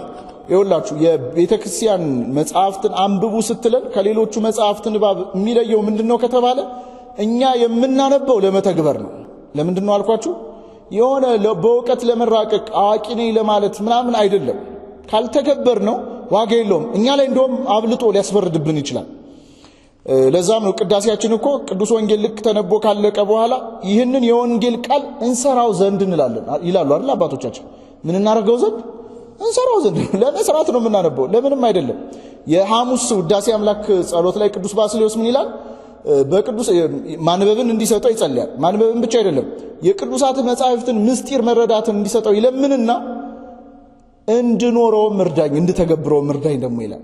ስለዚህ መጽሐፍትን የምናነባቸው ከዛ ሁለተኛ ምስጢራቸውን የምንፈልግባቸው፣ ሶስተኛ ምን የምናረጋቸው የምንተገብራቸው ናቸው። ለመተግበር ነው ለመተግበርና ለመተግበር ብቻ ነው የምናነበው። ለዛም ነው ቅዱስ ዮሐንስ ዘደማስቆ የተባለ ቤተክርስቲያናችን አባት ሲናገር ምን አለ? የመጽሐፍን ንባብ በሰርግ ቤት መስሎ ይናገራል። ለምሳሌ ሰርግ ተጠርታችሁ ልክ ደጅ ላይ ደርሳችሁ ይበቃኝ እዚህ ደርሻለሁ ይበቃኛል ብላችሁ ትመለሳላችሁ? ዋናው ሙሽራው ሰርግ ቤቱ በር ላይ መድረሴ ነው ትላላችሁ እንዴ? ትላላችሁ? እንገባለን እንኳን እንደው ባይከፍቱ ራሱ እንታገል። ለምን? ያው አንደኛም በልተን ስለማንሄድ እኮ እና በደንብ አድርገን ነው የምንደበድበው። በተመሳሳይ ሁኔታ ምን ይላል ይህ ሊቅ? ልክ ሰርግ ቤት ሄዳችሁ ከሰርግ ቤቱ ደጃፍ እንደማትመለሱት እንዲሁ ቃሉን ብቻ አንብባችሁ አትመለሱ። ያንን ሰማያዊ ምስጢር እስክታገኙ ድረስ በደንብ አድርጋችሁ ደጁን ማንኳኳት ይገባችኋል ይልና አንዴ አይደለም ይላል፣ ሁለቴ አይደለም ይላል፣ ደጋግማችሁ ብሎ ያስቀምጣል። ስለዚህ የክርስቲያናዊ ንባብ ገጸ ንባቡን እናነባለን፣ ምስጢሩን እንፈልጋለን፣ ሐሳበ እግዚአብሔርን በመጽሐፉ በኩል ያለውን ሐሳበ እግዚአብሔር። ሶስተኛ ላይ ምን ለማድረግ ነው? ለመተግበር ነው የምናነበው። አሁን ብዙ ጊዜ በተለይ ሰንበት ቤት አገልጋይ መምህራን ደግሞ ከሆነን ትልቁ ችግራችን የምናነበው ንባብ በጠቅላላ ለማስተማር ነው። በነገራችሁ ላይ በክርስቲያናዊ ሕይወት ብቻ ሳይሆን ይህም በዓለማዊውም ዘርፍ እኛ በሕይወት ኤክስፒሪየንስ ያላደረግነው ነገር ሰዎች ላይ ተጽዕኖ የማምጣት ዲግሪው በጣም ዝቅተኛ ነው። ማህተመ ጋንዲን ታውቃቸዋላችሁ? የህንዱ ነፃ አውጪ። የእሳቸውን አንድ ታሪክ ልንገራችሁ። በጣም የተከበሩ ሰው ናቸው ህንድ ሀገር ላይ እና እኒህ ሰው ጋር መጥቶ የተመከረ ወጣትም ምንም አይነት ሰው በህይወት ይኖራል ማለት ያንን ጉዳይ የመከሩትን ነገር ይተገብረዋል። እና ከሩቅ እንግዲህ ህንድ እንደምታውቁት ግዛቱ ሰፊ ነው። ከሩቅ ሀገር አንዲት ሴት ልጇን ይዛ ትመጣለችና እሳቸው ፊት ለፊት ትቆማለች። ለመጣሽ ሲሏት ልጅ አስቸግሮኝ ምን ያረጋ አስቸገረሽ? ስኳር እየቃመ አለቻቸው። እና በቃ በዚህ ጊዜ ነው ብለው የጊዜ ቀጠሮ ሰጥተው ያችን ሴት ወደ ቤቷ ያሰናብቷታል። በተባለችበት ቀጠሮ እቺ ሴት ትመጣለች ወደ ንጉሱ ዘንድ ማለት ነው። ወደ ማኅተመ ጋዲ ትመጣለች። ከዛ ማን ነው ሲሏት ከእንደዚህ ዓመት በፊት ልጄ ስኳር ይበላ ነበር እንዲመክሩልኝ አምጥቸው ነበር እና የቀን ቀጠሮ እኮ ሰጥተው ልከውኝ ነበር እኔ ነኝ አለቻቸው። ኦኬ ያሉና ና አንተ ልጅ ያሉትና ህፃኑ ሁለተኛ ስኳር እንዳትበላሽ ያሉት እና ሂድ አሉት። በጣም ተናደደች እቺ ሴት ማለት ስኳር አትብላ ለማለት ይሄንን ሁሉ የቀን ቀጠሮ ለምንድን ነው ያስጠበቁኝ ብላ ጠየቀቻቸው። ስጠይቃቸው ምን ብለው መለሱላት? ያኔ እኔም ስኳር በላ ነበር አሏትና እና ሞራል ኦፍ ዘ ስቶሪ ምንድነው? እኛ ፕራክቲካሊ በህይወት ያላደረግነው ነገር በተለይ መንፈሳዊ ነገር ሰዎች እንኳን ባያውቁት አቅም የለውም። ቃላችን ሰምታችሁ ምን የለውም አልኳችሁ? አቅም የለውም። የኛ አባቶች እኮ በጣም ይደንቃል። ክርስትና ባይዘው እዚህ ዘመናችን የደረሰበት መንገድ በቃል አይደለም ማለት የቃላዊ ስብከት የለም እያልኳችሁ አይደለም። በህይወት ነው ክርስትና ዘመናችን ላይ የደረሰው እና በህይወት ባይሆን ኑሮ በቃል የመጣማ በቃል ይጠፋል፣ በዝማሬ የመጣ በዝማሬ ይጠፋል። በህይወት የመጣ ግን በፍጹም አይጠፋም። እና በህይወት ስለተተከለች ነው በአባቶቻችን ደም ውስጥ ተጋድሎ ውስጥ በትክክለኛ ክርስቲያናዊ ህይወት ውስጥ ቤተክርስቲያናችን ስለተተከለች ነው እስከ ዘመናችን ድረስ ጸንታ መቆየት የቻለችው። ስለዚህ የምናነበው ነገር ለመናገር አይደለም። እኔ ይህንን ዝግጅት ሳዘጋጅ ለራሴ እንዲጠቅመኝ አድርጌ ከዛም ከወጣው በኋላ ለራሴ ንባቤን በዚህ አይነት መልኩ ለማዋቀር ነው እንጂ መሆን መቻል ያለበት ዝም ብሎ ተናግሮ ለመሄድ አይደለም። እንደዛ ከሆነ እናንተ ላይ እንኳን ለውጥ የማምጣት እድሉ በጣም ዝቅተኛ ነው የሚሆነው። ጥሩ አምስተኛው ሐሳብ በጸሎት ማንበብ ነው። በጸሎት ማንበብ እንግዲህ መጽሐፍትን የሰጠን እሱ እግዚአብሔር ነው። ይሄ መጨረሻው ሐሳብ ነው። መጽሐፍትን የሰጠን እሱ እግዚአብሔር አምላክ ነው። ስለዚህ የሚተረጉምልንም ደግሞ ማን ነው? እግዚአብሔር ነው። አሁን ይወላችሁ ለምሳሌ ቤተክርስቲያን የምትተዳደረው በ10 መጽሐፍት በ80 መጽሐፍትና በቅዱስ ትውፊት ነው ይባላል። ይሄ እንደው ቃላዊ የተለመደ አነጋገር ነው። እንደዛ ሳይሆን ይወላችሁ ቤተክርስቲያን የምትመራው መጽሐፍ ቅዱስ ራሱ በቃል የተገለጠ ትውፊት ነው። መጽሐፍ ቅዱስን እኛ ዘመን ያገኘንበት መንገድ ትውፊታዊ በሆነ መንገድ ነው። እስከ ሁለተኛው መቶ ክፍለ ዘመን እኮ የመጀመሪያው እኮ ካኖናይዜሽን እኮ አልተሰራም እኮ። የመጀመሪያውን ካኖናይዜሽን እኮ የሰራው እኮ ቅዱስ ኢሬኒዮስ ነው። ከዛ አራተኛው መቶ ክፍለ ዘመን ነው የጠበቅነው የቅዱስ አትናቴዎስን ቀኖና ማለት ነው። እስከዚህ ዘመን ድረስ እስከምን ቆዩ? እንዴት ቆዩ ከተባለ ቃላዊ በሆነው ትውፊት ነው። ስለዚህ አንድ ጥራዝ ሆኖ መጽሐፍ የመጣበት መንገድ ትውፊታዊ በሆነ መንገድ ነው። በትውፊት የመጣውን መጽሐፍ ምን ተረጉመው በትውፊታችን ነው። ሰምታችሁኛል? ስለዚህ መጽሐፍትን የሰጠች ቤተክርስቲያን መጽሐፍትን ተተረጉምልናለች። መጽሐፍትን የሰጠን እግዚአብሔር መጽሐፍትን ይተረጉምልናል ማለት ነው። ጥሩ ታዲያ የምናነበው መጽሐፍ መንፈሳዊ በመሆኑ መጠን ማንበብ ያለብንም ደግሞ መንፈሳዊ በሆነ መንገድ ነው። መተርጎምም መረዳትም ያለብን መንፈሳዊ በሆነ መንገድ ነው። መንፈሳዊ ባለሆነ መንገድ መጽሐፍቱን ብንተረጉማቸው እኛ ላይ ሕይወት ሊሆኑን አይችሉም። ቅዱስ ኤፍሬም ሶርያዊ ስለ ንባብ ከዲያብሎስ ስለሚመጣው ፈተና ሲናገር ምን ብሎ ተናገረ? የሚበጀን ነገር ከመጽሐፍት እንዳናገኝ ያደርገናል አለ። ዲያብሎስ የመጀመሪያው ጸቡ እኛ ላይ የሚያመጣው ፈተና መጽሐፍትን እንዳናነብ ነው። ከዛስ ሁለተኛ ላይ ማለት ቅዱስ ኤፍሬም ሶርያዊ በዚህ ክፍሉ ላይ የሚናገረው ስለምንድን ነው? መጽሐፍትን ማንበብ ያለብን በማስተዋልና በጸሎት መሆን መቻል አለበት። ምክንያቱ ደግሞ ዲያብሎስ በንባብ ጊዜ ስለሚፈትነን ነው። የመጀመሪያው ፈተና የሚያቀርብብን እንዳናነብ ነው። ሁለተኛው ደግሞ ካነበብንም ደግሞ ባልሆነ መንገድ መልእክቱን ተረድተን በክህደት እንድንወርቅ ለማድረግ ነው የሚያደርገን። ስለዚህ በጣም ብዙ ሰዎች መጽሐፍ ቅዱስን በራሳቸው በሆነ አረዳድ ተርጉመውት ከቤተ ክርስቲያን ህብረት የተለዩ በጣም ብዙ ሰዎች አሉ። ስለዚህ የመጀመሪያው እንዳናነብ ነው ፈተናው። ሁለተኛው ስናነብ ደግሞ መልእክቱን በተሳሳተ መንገድ ተረድተን በክህደት እንድንወርቅ ነው። ለዛም እኮ ነው ብዙ ጊዜ ቤተክርስቲያን አካባቢ ወይ ውጪ ላይ ምናምን አታንብብ ምናምን አንተ እንደው ልክር ነው እንዴ ምናን ይባላል አይደል? እንደዛ ይባላል። ብዙ ሰው እንደዛ ይላል ካለማወቅ የተነሳ ነው። እና እንዲህ ያለ ጉዳይ እንዳይፈጠር ማንበብ ያለብን በጸሎት ነውና ቅዱስ ኤፍሬም ሶርያዊ ያንን ሰይጣን ይዞ ሲያናዝዘው ሰይጣኑ እንዲህ ብሎ ነገረው። ስንፍናን እንደ ሰንሰለት ተጠቅሜ አስራቸዋለሁ። ስራ ፈቶች እንዲሆኑና አእምሯቸው በስሜታቸው እንዲገዛ፣ አይኖቻቸው ከንባብ ከንፈሮቻቸው ከዝማሬ እንዲከለከሉ አደርጋለሁ። መረዳታቸውንም ከክርስቲያናዊ አስተምሮ እመልሰዋለሁኝ። ለማይረባ ነገር ጉጉዎች እንዲሆኑ አደርጋቸዋለሁ። ከቃሉ የተጠቀሙ ሲሆኑ ከማንበብ ፈቃዳቸው ፈጥነው እንዲለዩ አደርጋቸዋለሁ ብሎ ነገረው። ለዛም እኮ ነው ለማይሆን ነገርኛ ጉጉ አይደለንም በዚህ ዘመን ያለን ሰዎች። ለማይጠቅመን እኮ ሶሻል ሚዲያ እኮ ነው በእውነት እግዚአብሔርን ከምናዋራበት ጸሎታችን ከሁሉም የሚበልጠው እግዚአብሔር ሆኖ ሳለ ማለት ነው። ተመልከቱ፣ ጧት ቶሎ እንደተነሳን እኮ እግዚአብሔርን ለማውራት ነው የምንጓጓው ወይ ሶሻል ሚዲያችንን ለማየት ነው? የሚጠቅም ነገር እንደው እስቲ ጧት ተነስታችሁ ራሳችሁን ፈትኑት እዩትና የእውነት እንደው ለህይወታችሁ ለስጋ ህይወታችሁ ጭምር እንደው ሲግኒፊካንስ አለው የሚለውን እስቲ ቼክ አድርጉት በራሳችሁ ህይወት። የእውነት እንደው ከእግዚአብሔር የሚበልጥብን ነው? በተመሳሳይ ሁኔታ መጻሕፍትንም እንዳናነብ የሚያደርገን በቃ ቶሎ ስልካችን ነው ትዝ የሚለን። ትንሽ 10 ደቂቃ እንኳን ማንበብ እኮ በትክክል እንኳን እንታገስም እኮ ቶሎ ወደ ስልካችን እንሄዳለን። ስለዚህ እንዲህ ያሉትን ሰዎች ለማይረባ ነገር ጉጉዎች እንዲሆኑ ስለዚህ በጣም አብልጠን በዲያብሎስ እየተፈተንን ነው ማለት ስለማናቀኝ ነው። ከዛ እንደው ትንሽ ንባብ ደግሞ የሚሞክሩትን ፈጥኜ ከዚህ የንባብ ህይወታቸው ደግሞ እንዲወጡ አደርጋቸዋለሁ ብሎ ይህ ሰይጣን ለቅዱስ ኤፍሬም ሲነግረው ቅዱስ ኤፍሬም በጻፈልን ድርሳን ላይ እናገኛለን ማለት ነው። ለዛም ነው አብዛኛው እርግጥ ነው የምንጸልየው ጸሎት ራሱ የተገኘው እኮ ከመጽሐፍት ውስጥ ነው። ለምንድነው መነኮሳት በገዳም ውስጥ ጸሎት መጽሐፍት እንዲያነቡ የሚመከረው?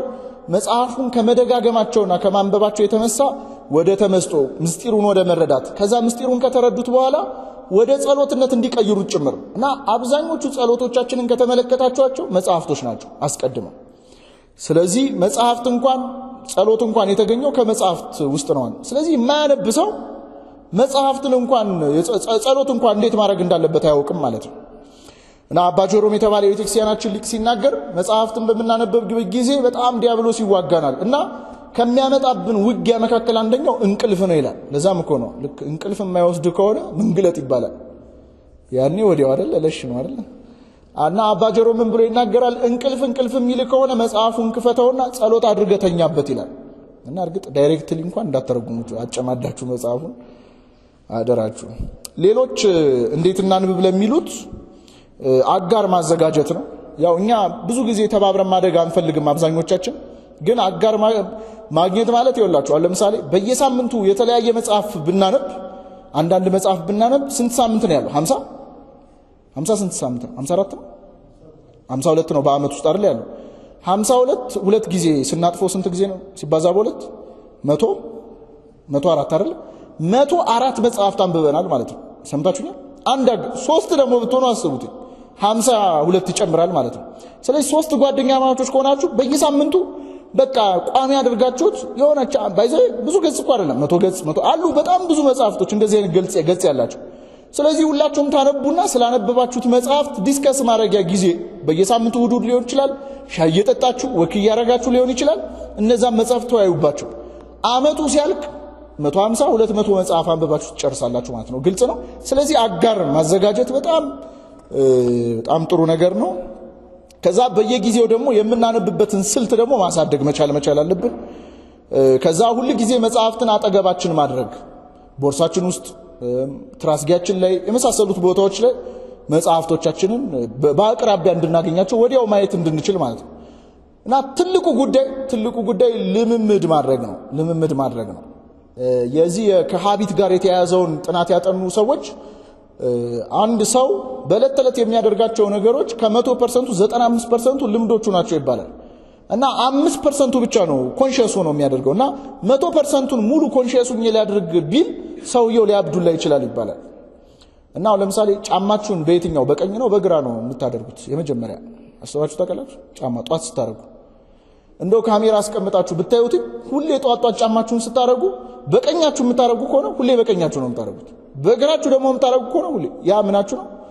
ልምዳችሁ ነው ማለት ነው። ገብቷችኋል? እና ሌሎችም በእያንዳንዱ የዕለት ተዕለት የቀን እንቅስቃሴ ላይ የምናደርጋቸው ነገሮች የልምዳችን ውጤት ናቸው። ለዛም እኮ ነው ልምዳችሁ ላይ ስሩ የሚባለው። ልምድ ላይ ሰው ከሰራ ማንነቱ ሁሉ ይቀየራል ማለት ነው። ስለዚህ ንባብንም የምትፈልጉት ከሆነ ልምዳችሁ አድርጉት። በቀን 10 ደቂቃ እንደውም አንድ ወንድም ብሎ መከረኝ በጣም በፊት ቆይቷል። እና የመጀመሪያ ጥያቄ እንዴት ላንብብ ብዬ ጠየቅኩት እና አስጠይቆም ብሎ መለሰልኝ። መምህሩን አሁን ድረስ ሳይው በጣም ነው ሳቀኝ። መጽሐፍት እንዴት ይነበባሉ አልኩት። መለሰልኝ ተገልጦ አለኝ። እና ኦፍ ኮርስ ትክክል እኮ ነው ባይዘው ምንም ሌላ እንትን የለውም። እና ለሰዓቱ በጣም ተናድጄ ነበር እኔ እንዴት ይቀልልብኛል ብዬ ማለት ነው። ሁለተኛ ይኸውላችሁ ምን አለኝ መጽሐፍት ይሄ አዲስ ለማጅ ከሆንክ አንድ መጽሐፍ የምታነበው በቀን ውስጥ ለ20 ደቂቃ ብቻ አድርገዋል። 20 ደቂቃ አላርም ታደርጋላችሁ አለ እኮ አፕሊኬሽኖች አሉ አይደለ? እንደውም አንድ በየ25 ደቂቃው የሚያቆም አንድ አፕሊኬሽን አለ ስሙን ረስቼው ነው። እና አላርም ትሞሉና ለ20 ደቂቃ ሳይለንት አድርጋችሁ 20 ደቂቃው ልክ አላርማችሁ ሲጮህ መጽሐፉን ታቆሙታላችሁ። የሚያጓጓ እንኳን ቦታ ቢሆን ማለት ነው። ሰምታችሁ? እና ይሄንን ልምድ አድርጉት ዝም ብላችሁ በየቀኑ ለ20 ደቂቃ ብቻ ነው የምታነቡት። ከ20 ደቂቃ በላይ አታነቡ። ግን መቼ ታነባላችሁ? ሁሉ ጊዜ እለት ማለት ነው። እና በ20 ደቂቃ እኮ ሳምንቱ ሙሉ 20 ደቂቃ ብናነብ አንድ መጽሐፍ ነው 100 ገጽ ያለው መጽሐፍ አንጨርስም። እንደውም እንደኛ ንባብ እኮ መጭ ልናደርገው እንችላለን። ኦፍ ኮርስ ያው የንባብ የውድድር ጉዳይ ስላልሆነ ያው አንብቦ የመጨረስ ጉዳይ ስላልሆነ ነው እንጂ። ስለዚህ በተቻለ አቅም ንባብን ልምምድና ልምዳችን ማድረግ መቻል አለብን ማለት ነው። በስተመጨረሻ አንድ ነገር ብዬ ላብቃ። አሁን ያለነው ትውልዶች ጄኔሬሽን ዚ ነው የሚባለው፣ ጄንዚ አይደለም እንባለው። እና ይሄ ቴክኖሎጂ ከመጣ በኋላ የመጣን ትውልዶች ነን። የኢንተርኔት ምናምን የመሳሰሉት ጉዳዮች እና በብዛት ዲጂታል ወደ ሆነው ነገር መተናል። በዚህ በ2013 ዓመተ ምህረት ብሪያን የሚባል አንድ ጸሐፊ በጻፈው መጽሐፍ ላይ እንዲህ ብሎ ይናገራል።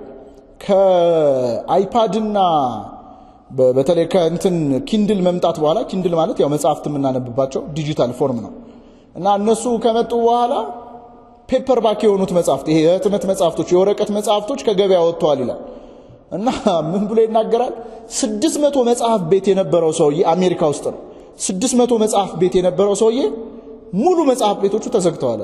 600 ማለት ነው ከስሮ ከገበያ ወጥቷል።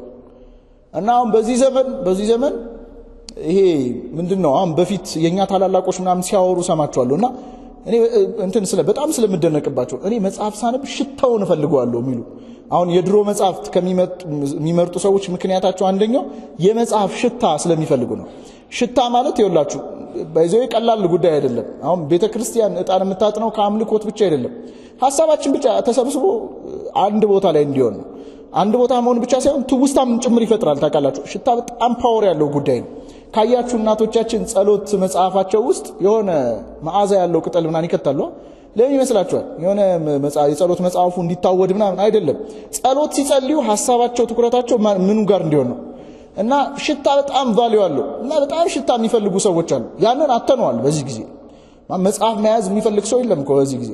ሁለተኛው መዳሰስ ማለት መዳሰስ ራሱ ቫልዩ አለው ብለው የሚናገሩ ሰዎች አሉ።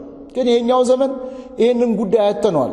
እና አብዛኞቹ ኢትዮጵያ ውስጥ ያሉ መጽሐፍት ቤቶች እየተዘጉ ነው ሐቅ ለመናገር። ግን ይኸውላችሁ አሁን ያለንበት ትውልድ ሌላው አድቫንቴጅ መጽሐፍ ማንበብ ነው ያልችልም የሚል ምክንያት ማቅረብ የምንችልበት ዘመን ላይ አይደለም ያለነው። ለምን ስልካችን ላይ መጥቷል። ሁሉም በቃ ዲጂታል በሆነ መንገድ መጽሐፍቶች ሁሉ መጥተዋል። ስለዚህ ለማንበብ እንደውም ጥሩ ምክንያት ነው የሚሆነን ማለት ነው። ጥሩ ዮሐንስ አፈወርቅ በነበረበት ዘመን ለምንድን ነው የማታነቡት ለሚለው ጥያቄ ማለት ጥያቄ ጠይቋቸው የሰጡት መልስ ነበር። የመጀመሪያው መጽሐፍ የለንም የሚል ነበር። ኦፍ ኮርስ ያው ፍየሎች ታርደው ቆዳቸው ስለሆነ በጣም ረጅም ፕሮሰስ ስላለው የባለጠጎች ነበር። በተለይ መጽሐፍ ቅዱስ በጣም ባለጠጋ የሚባሉ ሰዎች እጅ ነበር የነበረው። ሁለተኛው በቂ ጊዜ የለንም የሚል ምክንያት ነበር ያቀረቡለት። ሶስተኛው የማነበው ነገር አይገባኝም፣ አልተማርኩም፣ ማንበብ አልችልም፣ ልጅ አሳዳጊ ነኝ፣ እኔ መነኩሴ ወይም ቄስ አይደለሁም ሚሉም ገጥመው ነበርና ልጆቻችሁን እሺ ለምን ነው ማታስነብቡት ሲላቸው ልጆቻችን መነኩሴ እንዲሆኑ አንፈልግም ሚሉት ነበርና ያው መጽሐፍ ማንበብ ከምንኩስና ጋር አያይዘውት ማለት ነው። እንደውም ምን ብሎ መከራቸው ለነዚህ ሰዎች እንደውም በዓለማዊ ነገር አብልጦ የሚፈተኑ ሰዎች ናቸው መጽሐፍት የሚያስፈልጓቸው። መጽሐፍ ቅዱስ ደሞና መጽሐፍት ማንበብ ሰውን መነኩሴ ሳይሆን ክርስቲያን ነው የሚያደርገው ብሎ መለሰላቸው። በዚህ ዘመን ያለን ሰዎች የምናቀርበው ምክንያት ተመሳሳይ ነው። ግን ሁለት ነገር እኔ እንደ ምክንያት አነሳለሁ። የመጀመሪያው ማነሳው ምክንያት ምንድነው? ስንፍና ነው። ሐቅ ለመናገር የመጀመሪያው ማናነበው ከስንፍና የተነሳ ነውና አብዛኛው ይሄ በትንሽ ዕውቀት ስለሆነ አብዛኞቻችን ያለነው ከዛ ተመሳሳይ ስለሆነ በቃ ብዙ እንትን ያደርገንም ማለት ወሬያችንን እስቲዩት እግዚአብሔር ማለት እስቲ ከጓደኞቻችሁ ጋር የምር ነው የምላችሁ አንድ ሳምንት የምታወሩትን መዝግቡት ዝም ብላችሁ ዛሬ ምን አወራው ብላችሁ እኔ እግዚአብሔር 80% ተመሳሳይ ነው። ወይ ስለ ከሊት ወይ ስለ ከሊን ያወራ ወየውን ማለት አንድ የተቀየረ ሐሳብ እንኳን አታገኙ። በእውነት ነው የምላችሁ። ማለት እኔ እንደውም በፊት ያው ትንሽ እንደ ጉራም ምናምን ሰንበት ትምህርት ቤት ታውቃላችሁ የመጀመሪያ ንባብ የጀመራችሁት ትንሽ ኮርስ ምናምን ስንጨርስ ትቢት በጣም ያጠቃናል። በጣም በቃ እንትን ሲያሳዝኑ ምናምን ልል ነበር። ምንድነው ካላነበቡ የሚያወሩት ምናምን ያው ትቢትም ጭምር ነው። ኦፍ ኮርስ ሪያሊቲው እንደዛ ነው። ማለት ምንድነው የሚወራውና ትልልቅ እድሜም ስለሄደ ምናምን ኦፍ ኮርስ በእድሜ የሚገኝ ዕውቀት ቢኖርም ግን የምታወሩት ነገር ራሱ ሊኖራችሁ ይገባልና በተለይ መምህራን ምናምን እዚህ ውስጥ ካላችሁ መምህራን ጥሬ ዕቃ ያለቀበት መምህር መሆን መቻል የለበትም ይባላልና የማያነብ መምህር አያስተምርም እስከናካቴው። በዚህ አንድ መምህራን የንታ በጻለው የሚባሉ መምህር ሲነግሩ ይምናሉ እንግዲህ አራት ጉባኤ ያጠናቀቁ በጣም በሚገርም የቤተክርስቲያናችን ስኮላር ናቸው። ካላነበብኩ ማስተማር አሁን አልችልም ማለት ካላነበብኩና ጉባኤ እየተረጎሙ ምናምን እኮ ነው። ግን ለማስተማር ግዴታ ማንበብ አለባችሁ ማለት ነው። ግልጽ ነው። እና የምትመሩት ክፍል ራሱ አገልግሎታችን ራሱ አድቫንስ ያደርጋል። ሁለተኛው ይላችሁ በትክክል ነውራችንን ስለሚያሳዩን ነው መጽሐፍት። ቅዱስ ኤፍሬም ሶርያዊ ምን ብሎ ይናገራል? ይሄ እንቋቹን በሪያዎች መካከል አትጣሉ የሚለው መጽሐፍ አለ አይደል? የመጽሐፍ ክፍል እና እንቁን የሚረግጡበት ምክንያት ሪያዎቹ አሳማዎቹ መልካቸውን ስለሚያሳያቸው መልካቸው በጣም ስለሚያስጠላቸው መልካቸውን ላለማየት ነው እንቁን ጭቃ ውስጥ የሚለውሱት። እና መጽሐፍት መስታወቶች ናቸው ይላል። እና አንድ ሰው መስታወት ፊት ቢቆም አሁን በጣም ማግኒፊካይ ማለት ይሄ የሚያሳምሩ ምናምን መስታወቶች አሉ እንዴ ቆንጆ ምናምን የሚያደርጓሉ። የሚያዋሹ መስታወቶች መጥተዋል አላውቅም። ግን ሪል መስታወት ፊት ብትቆም እኔ ቀይ ነኝ ብላ የምታስብ ጥቁር ሴት መታ ብትቆም ጥቁር ነው ቀይ ነው የምትሆነው? አረ አንዴ መልሱልኝ። ጥቁር ነው ቀይ ነው የምትሆነው? ጥቁር ነው የምትሆነው አይደል? ምክንያቱም ትክክለኛ መልስ ባይዘ መስታወት ትክክለኛ ወዳጅ ነው። እኛነታችንን በትክክል የሚያሳየን ስለሆነ ልክ በተመሳሳይ ሁኔታ መጽሐፍ ትክክለኛ እኛነታችንን መልካችንን ስለሚያሳዩ አብልጠን እንጠላቸዋለን። ሌባ ከሆንክ ሌባ ነው የሚል መጽሐፍ፣ ዘማዊ ከሆናችሁ ዘማዊ ናችሁ እናንተ ማለት መጽሐፍት ሌላ የሚያወላደው ነገር የለም። ስለዚህ እንደዛ ትክክለኛ እኛነታችን ይሄ ዝም ብለን እንትን በማይሆን ነገር ከቨር ተደራርገን አይደለም የምንኖረው። ማለት የውሸት ምስጋና ነው አብዛኞቻችን የምንመሰጋገነው። የውሸት ምስጋና መመሰጋገን ብቻ አይደለም፣ ያንንም የውሸት ምስጋና የውሸት እንደሆነ ያወቅን እንፈልገዋለን። ስለዚህ ውሸት በሆነ ነገር ውስጥ ከቨር ተደርገን ስላለን እውነተኛ እኛነታችንን የሚገልጥ ነገር አንወድም በፍጹም። ለዛም እኮ ነው አቡነ ሽኖዳ አብዛኛው መጽሐፎቻቸው ላይ ሲጽፉ ማስታወሰው ወዳጅ ያስቀየምኩ አይደለ ይላሉ። ስለሚከፋን እኮ ነው፣ የእውነታቸውን እኮ ነው ባይዘይ። ለምን እኛነታችንን በትክክል ስለሚነግሩን ማለት ነው። ወስብሐት ለእግዚአብሔር።